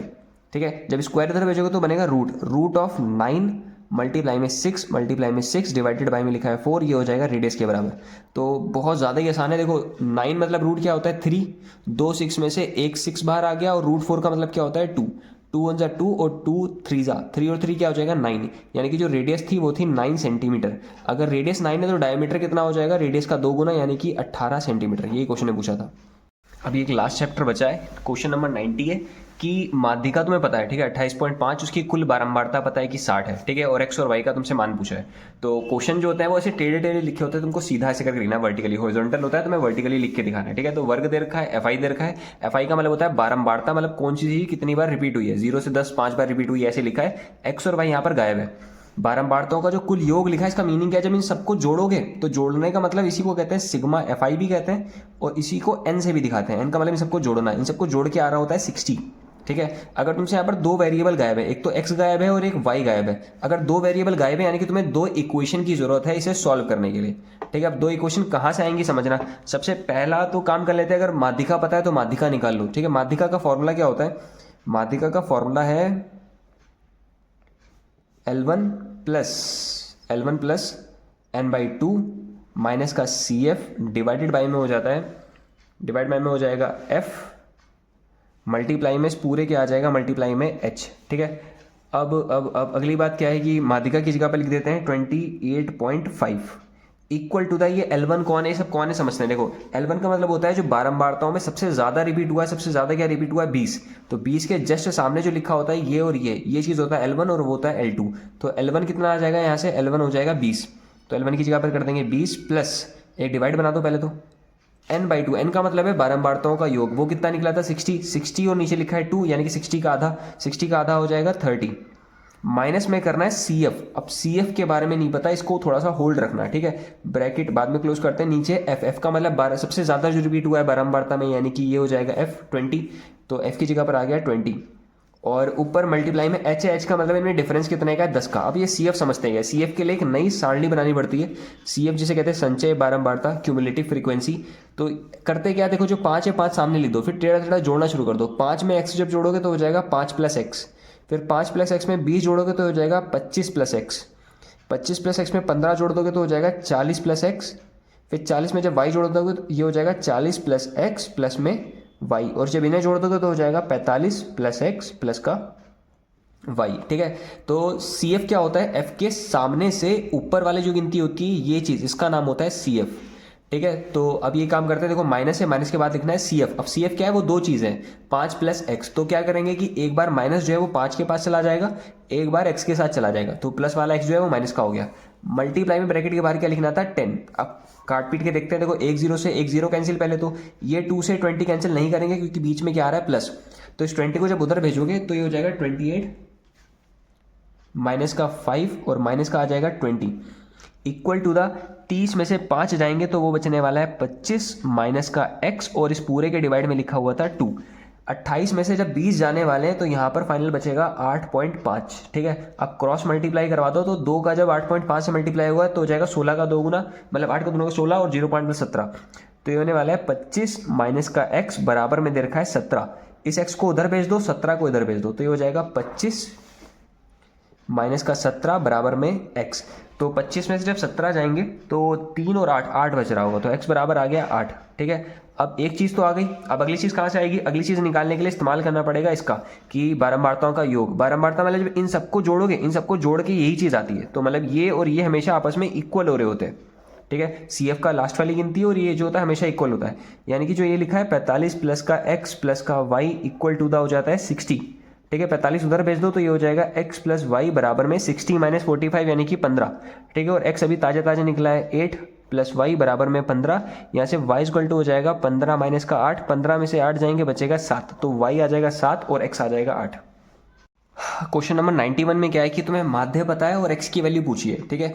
अगर माध्य का मतलब क्या होता है, वो समांतर माध्य की बात कर रहा है, तो समांतर माध्य पूछा है, पता है, और x पूछा है, ठीक है। समांतर माध्य का पहले तो फॉर्मूला देखते हैं क्या है। माध्य को दिखाने का तरीका होता है x, ठीक है। तो x बार का फॉर्मूला क्या हो जाएगा, x बार इक्वल टू होता है sigma F I x I divided by में लिखता है सिग्मा एफ आई, ठीक है।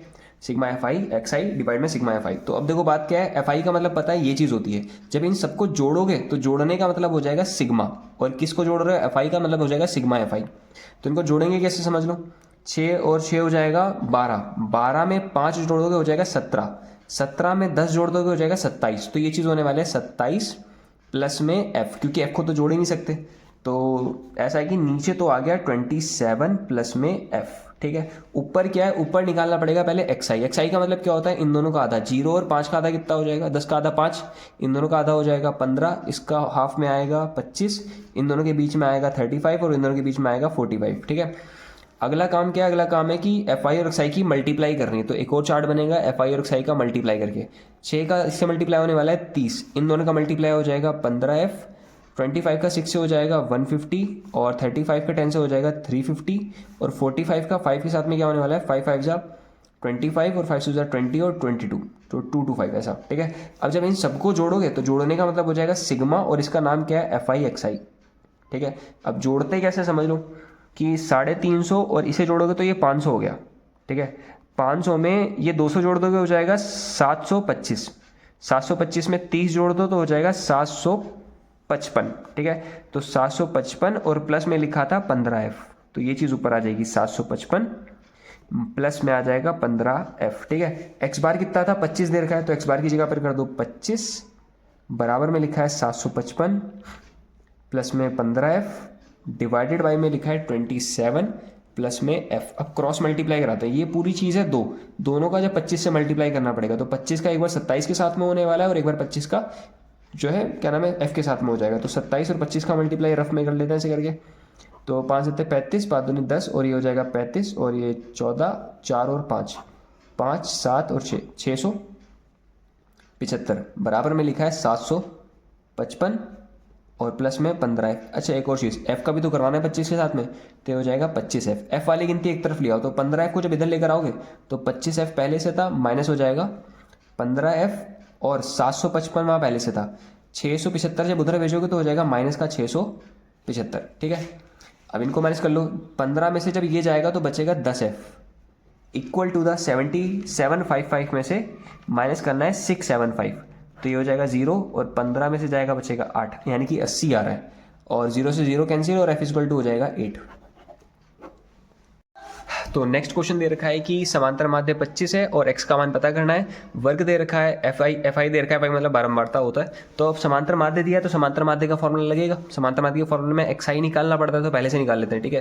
तो एक्स आई बराबर क्या होता है कि इन दोनों का आधा, तो 0 में 10 जोड़ दो 5 हो जाएगा, 10 हो जाएगा, 10 का आधा कितना हो जाएगा 5, तो ये 5 है, फिर इसका हो जाएगा 15, फिर इसका आधा बीच में आने वाला है 25, इसकी बीच की गिनती आएगी 35, और इसका मध्य बिंदु हो जाएगा 45, ठीक है।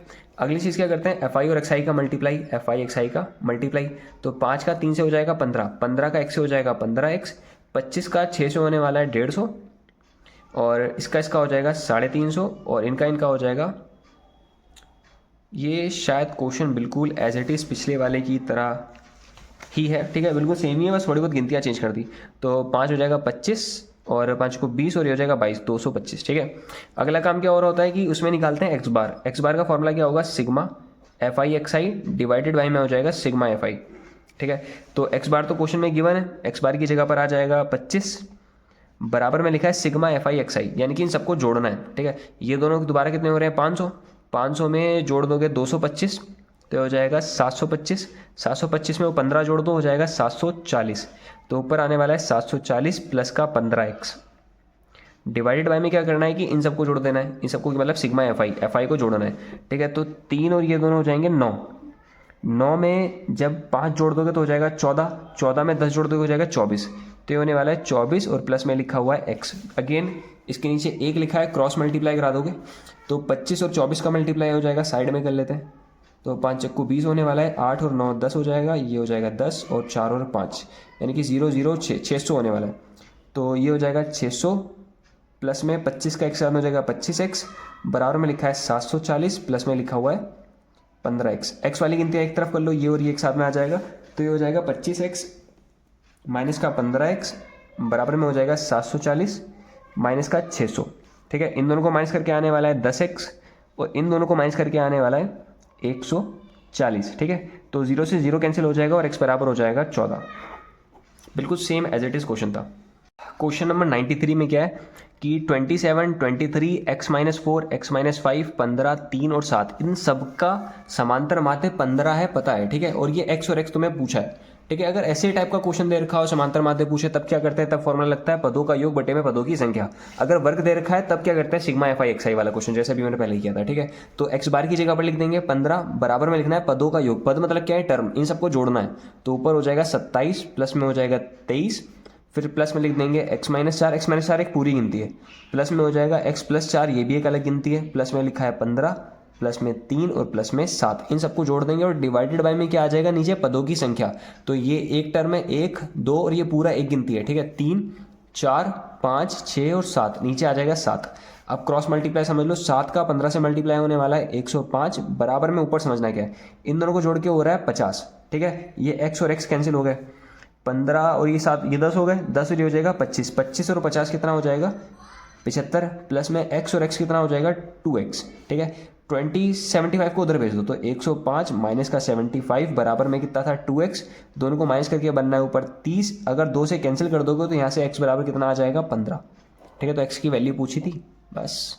क्वेश्चन नंबर 94 में क्या करेंगे, देखो कि वर्ग दे रखा है 50 से 52, नया वर्ग क्या, अब तुम्हें निकालना पड़ेगा नया वर्ग, क्योंकि ये 52, 53 ये रिपीट नहीं हो रहे। ठीक है, 52, 52 होना चाहिए था, ये सब रिपीट होता है, लेकिन रिपीट नहीं है, तो इसका मतलब क्या, तुम्हें नया वर्ग बनाना पड़ेगा। अब कैसे बनाएंगे, 50 में 0.5 कम कर दो, तो कम करके हो जाएगा 49.5, और 52 में बढ़ा दो तो 52.5 हो जाएगा।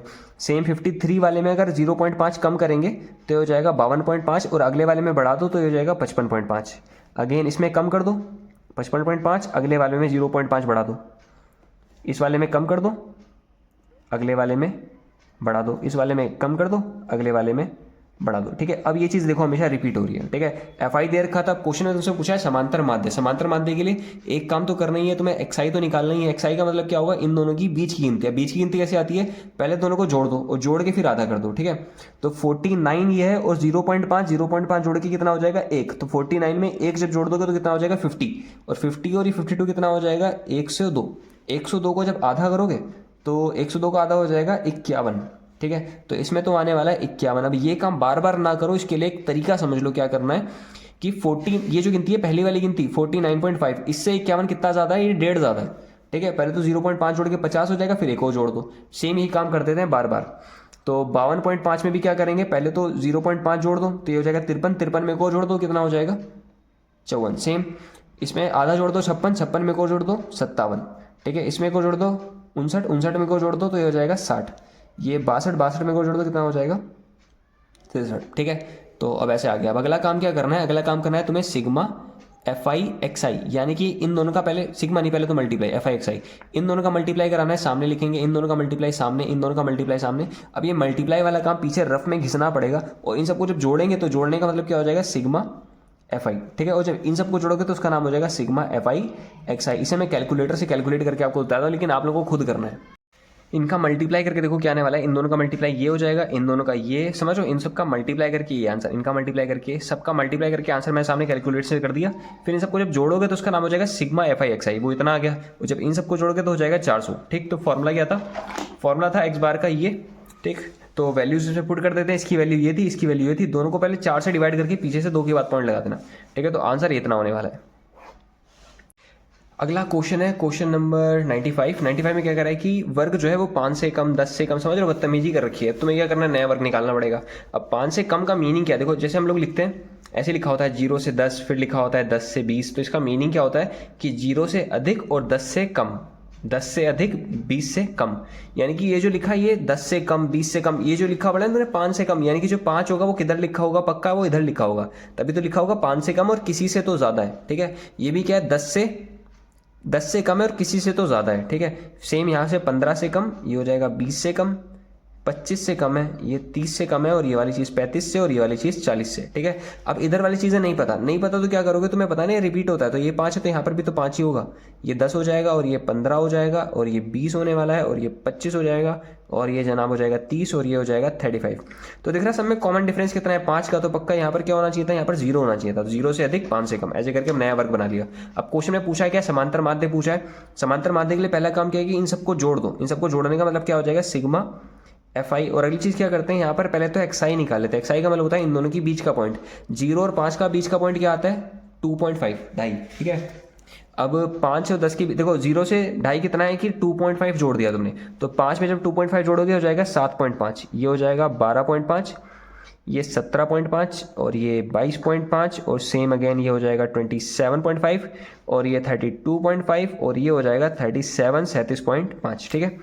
फिर ऐसे कर देते हैं, फिर बाद में क्या करना है, मल्टीप्लाई करना है एफ आई और एक्स आई का। सेम चीज़ है, समझ रहे हो, इन दोनों का मल्टीप्लाई, इनका मल्टीप्लाई हो जाएगा 7.5, इन दोनों का मल्टीप्लाई हो जाएगा 75। उसके बाद तो भाई साहब कैलकुलेटर का मेरा इस्तेमाल लगेगा, और तुम लोगों के लिए पीछे की रफ कॉपी लगेगी। उनका इसमें देखो कैलकुलेशन है, लेंदी है, तो क्वेश्चन आखिरी में अटेंड किए जाते हैं सारे। तो अब मैं कैलकुलेटर से कैलकुलेट कर देता हूँ, फिर दिखाता हूँ आप लोगों को। तो इन दोनों का मल्टीप्लाई करके 7.5, इनका मल्टीप्लाई ये ऐसे करके सामने सामने मल्टीप्लाई करके इनके सामने वैल्यूज लिख दी मैंने, ठीक है। फिर जब इन सबको जोड़ोगे तो उसका नाम हो जाएगा सिग्मा एफ आई एक्स आई, और सब जोड़ के आ रहा है इतना 10,257.5, ठीक है। और इन सबको जब जोड़ोगे तो उसका नाम हो जाएगा सिग्मा एफ आई, वो है 383, ठीक है। फॉर्मूला ये था, ठीक है। ऊपर लिखना सिग्मा एफ आई एक्स आई, तो ऊपर आ जाएगा 10,257.5, ठीक है। डिवाइड में क्या कर देंगे 383, इनको डिवाइड करने के बाद जो फाइनल आंसर आने वाला है वो हो जाएगा 26.78, और आगे चलता चला जाएगा, लेकिन इतना ही छोड़ दो, काम चल जाएगा। पॉइंट के बाद 2 गिनती दे दो, इतना बहुत होता है।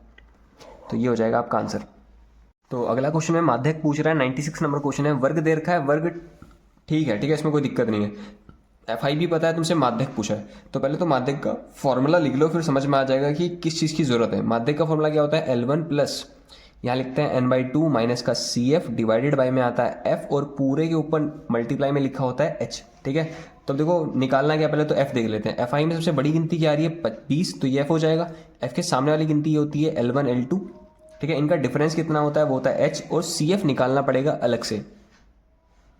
CF कैसा आएगा, देखो 5 का 5 आ जाएगा, इन दोनों को जोड़ के होने वाला है 13, इन दोनों को जोड़ के होने वाला है 33, इन दोनों को जोड़ के हो जाएगा 38, 48, और 48 में जब ये जोड़ देंगे तो हो जाएगा 55, ठीक है। और इन सबको जब जोड़ोगे तो उसको क्या कहते हैं, n कहते हैं। n ये सिग्मा एफ आई, ये भी जोड़ के कितना होने वाला है 55, क्योंकि ये दोनों सेम रिपीट हो रहे होते हैं, ठीक है।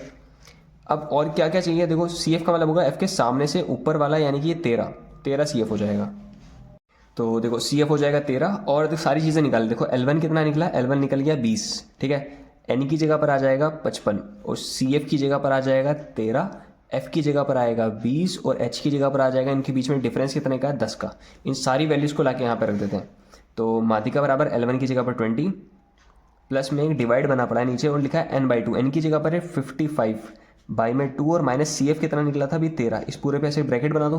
13 को नीचे ऐसे करके मत लिखना, ऊपर लिखना, क्योंकि 13 के नीचे 1 मानेंगे, ये बटे में तो सामने वाले को भी बटे में लिखना पड़ेगा, ठीक है। मल्टीप्लाई में ऊपर आ जाएगा 10, और इसकी जगह पर हो जाएगा 20, तो 10 1 10, और 10 20 जा, ठीक है। और यहाँ पर बच रहा है 20, प्लस एक बड़ा सा डिवाइड है, नीचे नीचे मल्टीप्लाई करके 2 आने वाला है, क्रॉस मल्टीप्लाई जब करेंगे तो हो जाएगा 55 माइनस 26, ठीक है। 55 माइनस 26, और नीचे भी बच रहा है 2, इस 2 के नीचे कुछ नहीं है तो 1 मान लेंगे, इस 1 का सबसे ऊपर मल्टीप्लाई करना है, और 2 और 2 का हो जाएगा 4। तो बेसिकली यहाँ पर होने वाला है 20, प्लस नीचे हो गया 4, और ऊपर 55 में से जब 26 जाएंगे तो होने वाला है 29। तो 29 को 4 से डिवाइड कर दो, डिवाइड करके होने वाला है 7.25 के आसपास, और 20 में जब ये दोनों जोड़ दोगे तो हो जाएगा 27.25, ये आंसर हो जाएगा। क्वेश्चन नंबर 39 देख लो। 39 में वर्ग दे रखा है, एफ आई दे रखा है, और बहुलक पूछा है, ठीक है। तो बहुलक सिंपल क्वेश्चन ले रहा हूँ, हर टाइप के एक क्वेश्चन मैंने छेड़ दिए हैं, ठीक है। गिनतियाँ चेंज हो जाएंगी, लेकिन पेपर पूरा यहीं से होने वाला है, ठीक है। हो सकता है गिनतियाँ भी सेम आ जाए। तो वर्ग देखो क्या है कि वर्ग इतना है। अब पहला काम क्या है कि तुम्हें L1 की जरूरत है। L1 का मतलब क्या होता है, एफ आई में सबसे बड़ी जो गिनती है 17, इसका नाम होता है F, ठीक है। और F के सामने वाले जो वर्ग होते हैं इसका नाम L1 और L2 होता है। तो बेसिकली तुम्हें L1 की खाली जरूरत है, L1 बराबर हो जाएगा 12, ठीक है। और एक चीज़ आती है H का मतलब इनके बीच में डिफरेंस कितना है, 16 में से 12 को जब माइनस करेंगे तो आंसर आ जाएगा 4, डिफरेंस भी आ गया। अगली चीज़ निकालिए तुम्हें F का मतलब कितना हो जाएगा 17, और क्या चाहिए F1 और F2 चाहिए। F के जस्ट ऊपर वाला जो होता है उसका नाम होता है F1, और F के जो नीचे वाला होता है उसका नाम होता है F2, ठीक है, सारी बातें आ चुकी हैं, इनको लाके यहाँ रख देते हैं, कैलकुलेशन करते हैं, काम खत्म। ठीक है, तो L1 की जगह पर लिख देते हैं 12, प्लस में लिखा है एक डिवाइड बना है, ऊपर लिखा है पहले एफ की जगह पे 17 माइनस F1 की जगह पर 9, ऊपर पूरे मल्टीप्लाई में आ जाएगा H यानी कि 4, 2F करना है। देखो F का मतलब 17 है, 17 का 2 गुना कितना हो जाएगा 34, माइनस में लिखना है F1, फिर माइनस में लिखेंगे F2। ठीक है, अब सॉल्व देखो कैसा होगा, ऊपर तो 12 हो गया, बीच में प्लस है, इस 12 को बिल्कुल आखिरी में ही जोड़ना। ठीक है, वो आखिरी वाला काम है। 17 में से जब 9 घटाएंगे तो बचेगा 8, 8 का 4 से मल्टीप्लाई हो जाएगा, 8 चक्कू 32, नीचे समझना क्या, नीचे है 34 और ये 9 और ये 12 दोनों माइनस माइनस प्लस हो जाएंगे, तो दोनों जोड़ के कितना हो जाएगा 12, 9 हो गया 21। ठीक है, और 34 में से जब 21 को माइनस करोगे तो बचने वाला है 13, तो नीचे डिवाइड में आ गया 13। ठीक है, अब ये 12 प्लस 13 को इससे डिवाइड करना पड़ेगा। अब डिवाइड करके जो कुछ भी आंसर आएगा तो समथिंग 2.46 जैसा कुछ आ जाएगा। ठीक है, 2.46 जब इसे जोड़ दोगे तो हो जाएगा 14.46, ये आंसर हो जाएगा बहुलक का। ठीक है, तो नेक्स्ट क्वेश्चन अटेम्प्ट करते हैं कि x दे रखा है और fi दे रखा है। ठीक है, तो इसमें वर्ग भी नहीं दे रखा और एक सीरीज वाला भी है, एक थर्ड टाइप का क्वेश्चन है। इसमें माध्य बताओ p पूछा तुमसे। ठीक है, तो यहाँ पर भी फॉर्मूला माध्य का वही वाला लगेगा, अगर वर्ग छोड़ के कोई भी हो तो फॉर्मूला वही लगता है कि ऊपर लिखते हैं पदों का योग और नीचे लिखते हैं पदों की संख्या। ठीक है, पदों की संख्या। अब बात समझना क्या है, ये एफ आई का मतलब क्या होता है, ये चीज़ कितनी बार आई है। जैसे 5 है, 5 6 बार आया है, 5 5 5 5 करके 6 टाइम्स, मतलब जो है 5 तुम्हारा आया है। ठीक है, और जो x है वो कितनी बार आया है, 4 बार। यानी कि जब ऊपर लिखेंगे पदों का योग, यानी कि 5 को कितनी बार जोड़ना पड़ेगा, 6 बार। तो इसके लिए मल्टीप्लीकेशन भी तो आया है कि 5 का अगर 6 से मल्टीप्लाई कर दोगे तब भी वही आंसर आएगा जो कि 5 को 6 बार जोड़ने पर आता है। ठीक है, प्लस सेम काम कर दो, इन दोनों का मल्टीप्लाई कर देते हैं, 15 मल्टीप्लाई 4। ठीक है, फिर लिखेंगे 25 मल्टीप्लाई में 3, फिर 35 मल्टीप्लाई में p, और फिर आ जाएगा 45 मल्टीप्लाई में 2, डिवाइडेड बाई में नीचे लिखेंगे पदों की संख्या। पदों की संख्या का मतलब क्या है, कितने लोग हैं। ये 5 कितने लोग हैं, 6 लोग, तो 6 लोग हैं, 5 लोग, समझ रहे हो। ये पदों की संख्या का मतलब है इन्हीं को जोड़ना है बेसिकली तुम्हें। ठीक है, 6 और ये कितना हो जाएगा 10, 10 और ये 3 और 2 हो जाएगा 15, 15 में p जोड़ दोगे तो नीचे हो जाएगा 15 प्लस p, और माध्य क्वेश्चन में गिवन है यह है 21.5। तो अब समझना बात क्या है कि इस पूरे का मल्टीप्लाई वहाँ पर करवा देते हैं, तो 21.5 का एक बार मल्टीप्लाई कराना पड़ेगा 15 के साथ में, प्लस फिर 21.5 का मल्टीप्लाई कराना पड़ेगा p के साथ में, इज इक्वल टू, अब यहाँ पर सॉल्व करते हैं, इन दोनों का मल्टीप्लाई हो जाएगा 30, और 15 का 4 से मल्टीप्लाई हो जाएगा 60, फिर 25 का 3 से मल्टीप्लाई हो जाएगा 75, प्लस इन दोनों का मल्टीप्लाई हो ही नहीं सकता तो इसको ऐसे ही लिख दो 35p, फिर 45 का 2 से मल्टीप्लाई हो जाएगा 90। अब क्या क्या बातें हैं, देखो एक तो यहाँ पर p वाली गिनती एक ये है और एक p वाली गिनती ये है, इनमें से बड़ा ये, तो इस वाली गिनती को उठा के इधर ले आते हैं, तो ये होने वाला है 35p और ये हो जाएगा माइनस का 21.5p। सही है, और बाकी सारी गिनती उठ के इधर आ जाएंगी। पहले तो मल्टीप्लाई कर लेते हैं, उसके बाद भेजते हैं इधर। तो अब इन दोनों का मल्टीप्लाई तो हो जाएगा 322.5, और जब इन सबको जोड़ोगे 60 प्लस ये 30 90 हो गया, 90 में 90 जोड़ो तो 180, 180 में 75 जोड़ोगे तो हो जाएगा 255, 255 को उठा के इधर लिया तो हो जाएगा माइनस का 255। अब जब इन दोनों को माइनस करोगे तो माइनस करके आंसर आने वाला है 67.5, इक्वल टू में 35 में से 21.5 माइनस करके बचेगा 13.5 p। ठीक है, इस पूरे को वहाँ पर भेज देते हैं, तो p इक्वल टू क्या हो जाएगा 67.5 डिवाइडेड बाई में 13.5, और ये पूरा का पूरा 5 से कैंसिल हो रहा है। इसका मतलब है कि जो p होगा वो 5 के बराबर होगा। और ये वीडियो का है आखिरी क्वेश्चन, क्वेश्चन नंबर 99, और ये से 99 में रखने का रीज़न भी है कि इसमें कैलकुलेशन सबसे ज़्यादा है, और इस क्वेश्चन में थोड़ी सी एक डिफरेंट बात है। डिफरेंट बात ये है कि इनमें डिफरेंस जो है, देखो जो वर्क का डिफरेंस है 20 से 40 का डिफरेंस आ रहा है, यहाँ 40 का आ रहा है, लेकिन यहाँ पे 50 का डिफरेंस आ गया, यहाँ पर 100 का। समझ, बीच में डिफरेंस जो था सारे क्वेश्चन में अब तक कॉमन था, लेकिन इसमें डिफरेंस कॉमन नहीं है, कुछ अलग है। ठीक है, तो इसमें कुछ नहीं करना, तुम्हें कुछ नहीं करना, जैसा है वैसा ही ठीक है, खाली समझ लो कन्फ्यूजन के लिए हो सकता है। क्वेश्चन वैसे ही करेंगे जैसे करते हैं। क्वेश्चन में समांतर माध्य पूछा है, समांतर माध्य लिखा हो चाहे माध्य लिखा हो सेम ही बात है। तो पहला काम क्या करना है, तुम्हें xi निकाल लेना है। xi कैसा होता है कि इन दोनों की बीच की गिनती, इन दोनों में फर्क कितने का आ रहा है, 40 का। 40 का आधा कितना हो जाएगा 20, तो 20 में 20 जब जोड़ दोगे तो कितना हो जाएगा 40।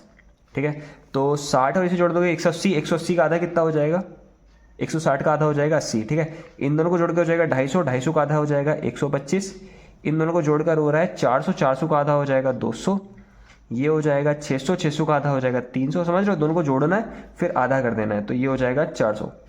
अगला काम क्या होता है, अगला काम होता है कि तुम्हें ऊपर मल्टीप्लाई करना है fi और xi दोनों का। तो इन दोनों का मल्टीप्लाई हो जाएगा 7 चक्कू 28 यानी कि 280, 5 का इसके साथ मल्टीप्लाई हो जाएगा 400, 125 का 16 से मल्टीप्लाई हो जाता है 2000। ठीक है, गिनती भी बहुत इंपॉर्टेंट होती है। ठीक है, 125 का मल्टीप्लाई बहुत इंपॉर्टेंट है, सीधा याद भी कर सकते हो। ठीक है, इन दोनों का मल्टीप्लाई कितना हो जाएगा 24,000। एक मिनट, 240 का, ठीक 2400 हो जाएगा। अगली चीज़, इन दोनों का मल्टीप्लाई हो जाएगा 600 और इन दोनों का मल्टीप्लाई हो जाएगा 1200। जब इन सबको जोड़ेंगे तो जोड़ने का मतलब हो जाएगा सिग्मा एफ आई और एक्स आई, और जब इन सबको जोड़ेंगे तो उसका नाम हो जाएगा सिग्मा एफ आई के बराबर। इन सबको जोड़ के आ रहा है आंसर 1145। एक मिनट दोबारा से जोड़ लेते हैं कि 7 और ये दोनों हो जाएगा 10। ठीक है, और ये दोनों 10 हो गए। अगली बात है कि इन्हें जोड़ के हो रहा है 14 और इस 16 को जोड़ के हो जाएगा 40 और ये 10 था, मतलब कि 50 में 5 जोड़ दो, कितना हो जाएगा 55, सॉरी 5 जोड़ दो 45, ये 45 हो गया। ठीक है, अब इन सबको जोड़ लेते हैं एक बार। तो इन सबको जोड़ कर क्या होने वाला है, जोड़कर हो जाएगा 6880। ठीक है, अब अगला काम क्या है, तुम्हें निकालना है एक्स बार, समांतर माध्य। तो ऊपर फॉर्मूला क्या होता है, सिग्मा एफ आई एक्स आई, और नीचे लिख देते हैं सिग्मा एफ आई के बराबर। ठीक है, तो ऊपर आ जाएगा 6880 डिवाइडेड बाय में आने वाला है 45। दोनों पहले 5 के टेबल से कैंसिल हो जाएंगे और फिर बाद में 9 से कैंसिल कर देना, तो आंसर आने वाला है 152.8। बस यही है। ठीक है, अब इसके बाद भाई साहब बहुत बहुत शुक्रिया इतनी देर तक बने रहने के लिए। ठीक है, इतनी देर पड़े बहुत बड़ी बात है। ठीक है, 2 वीडियो पूरी करना। अब देखो बात है कि अब पेपर दो बढ़िया, और बिलीव करो पेपर पूरा यहीं से आने वाला है। All the best.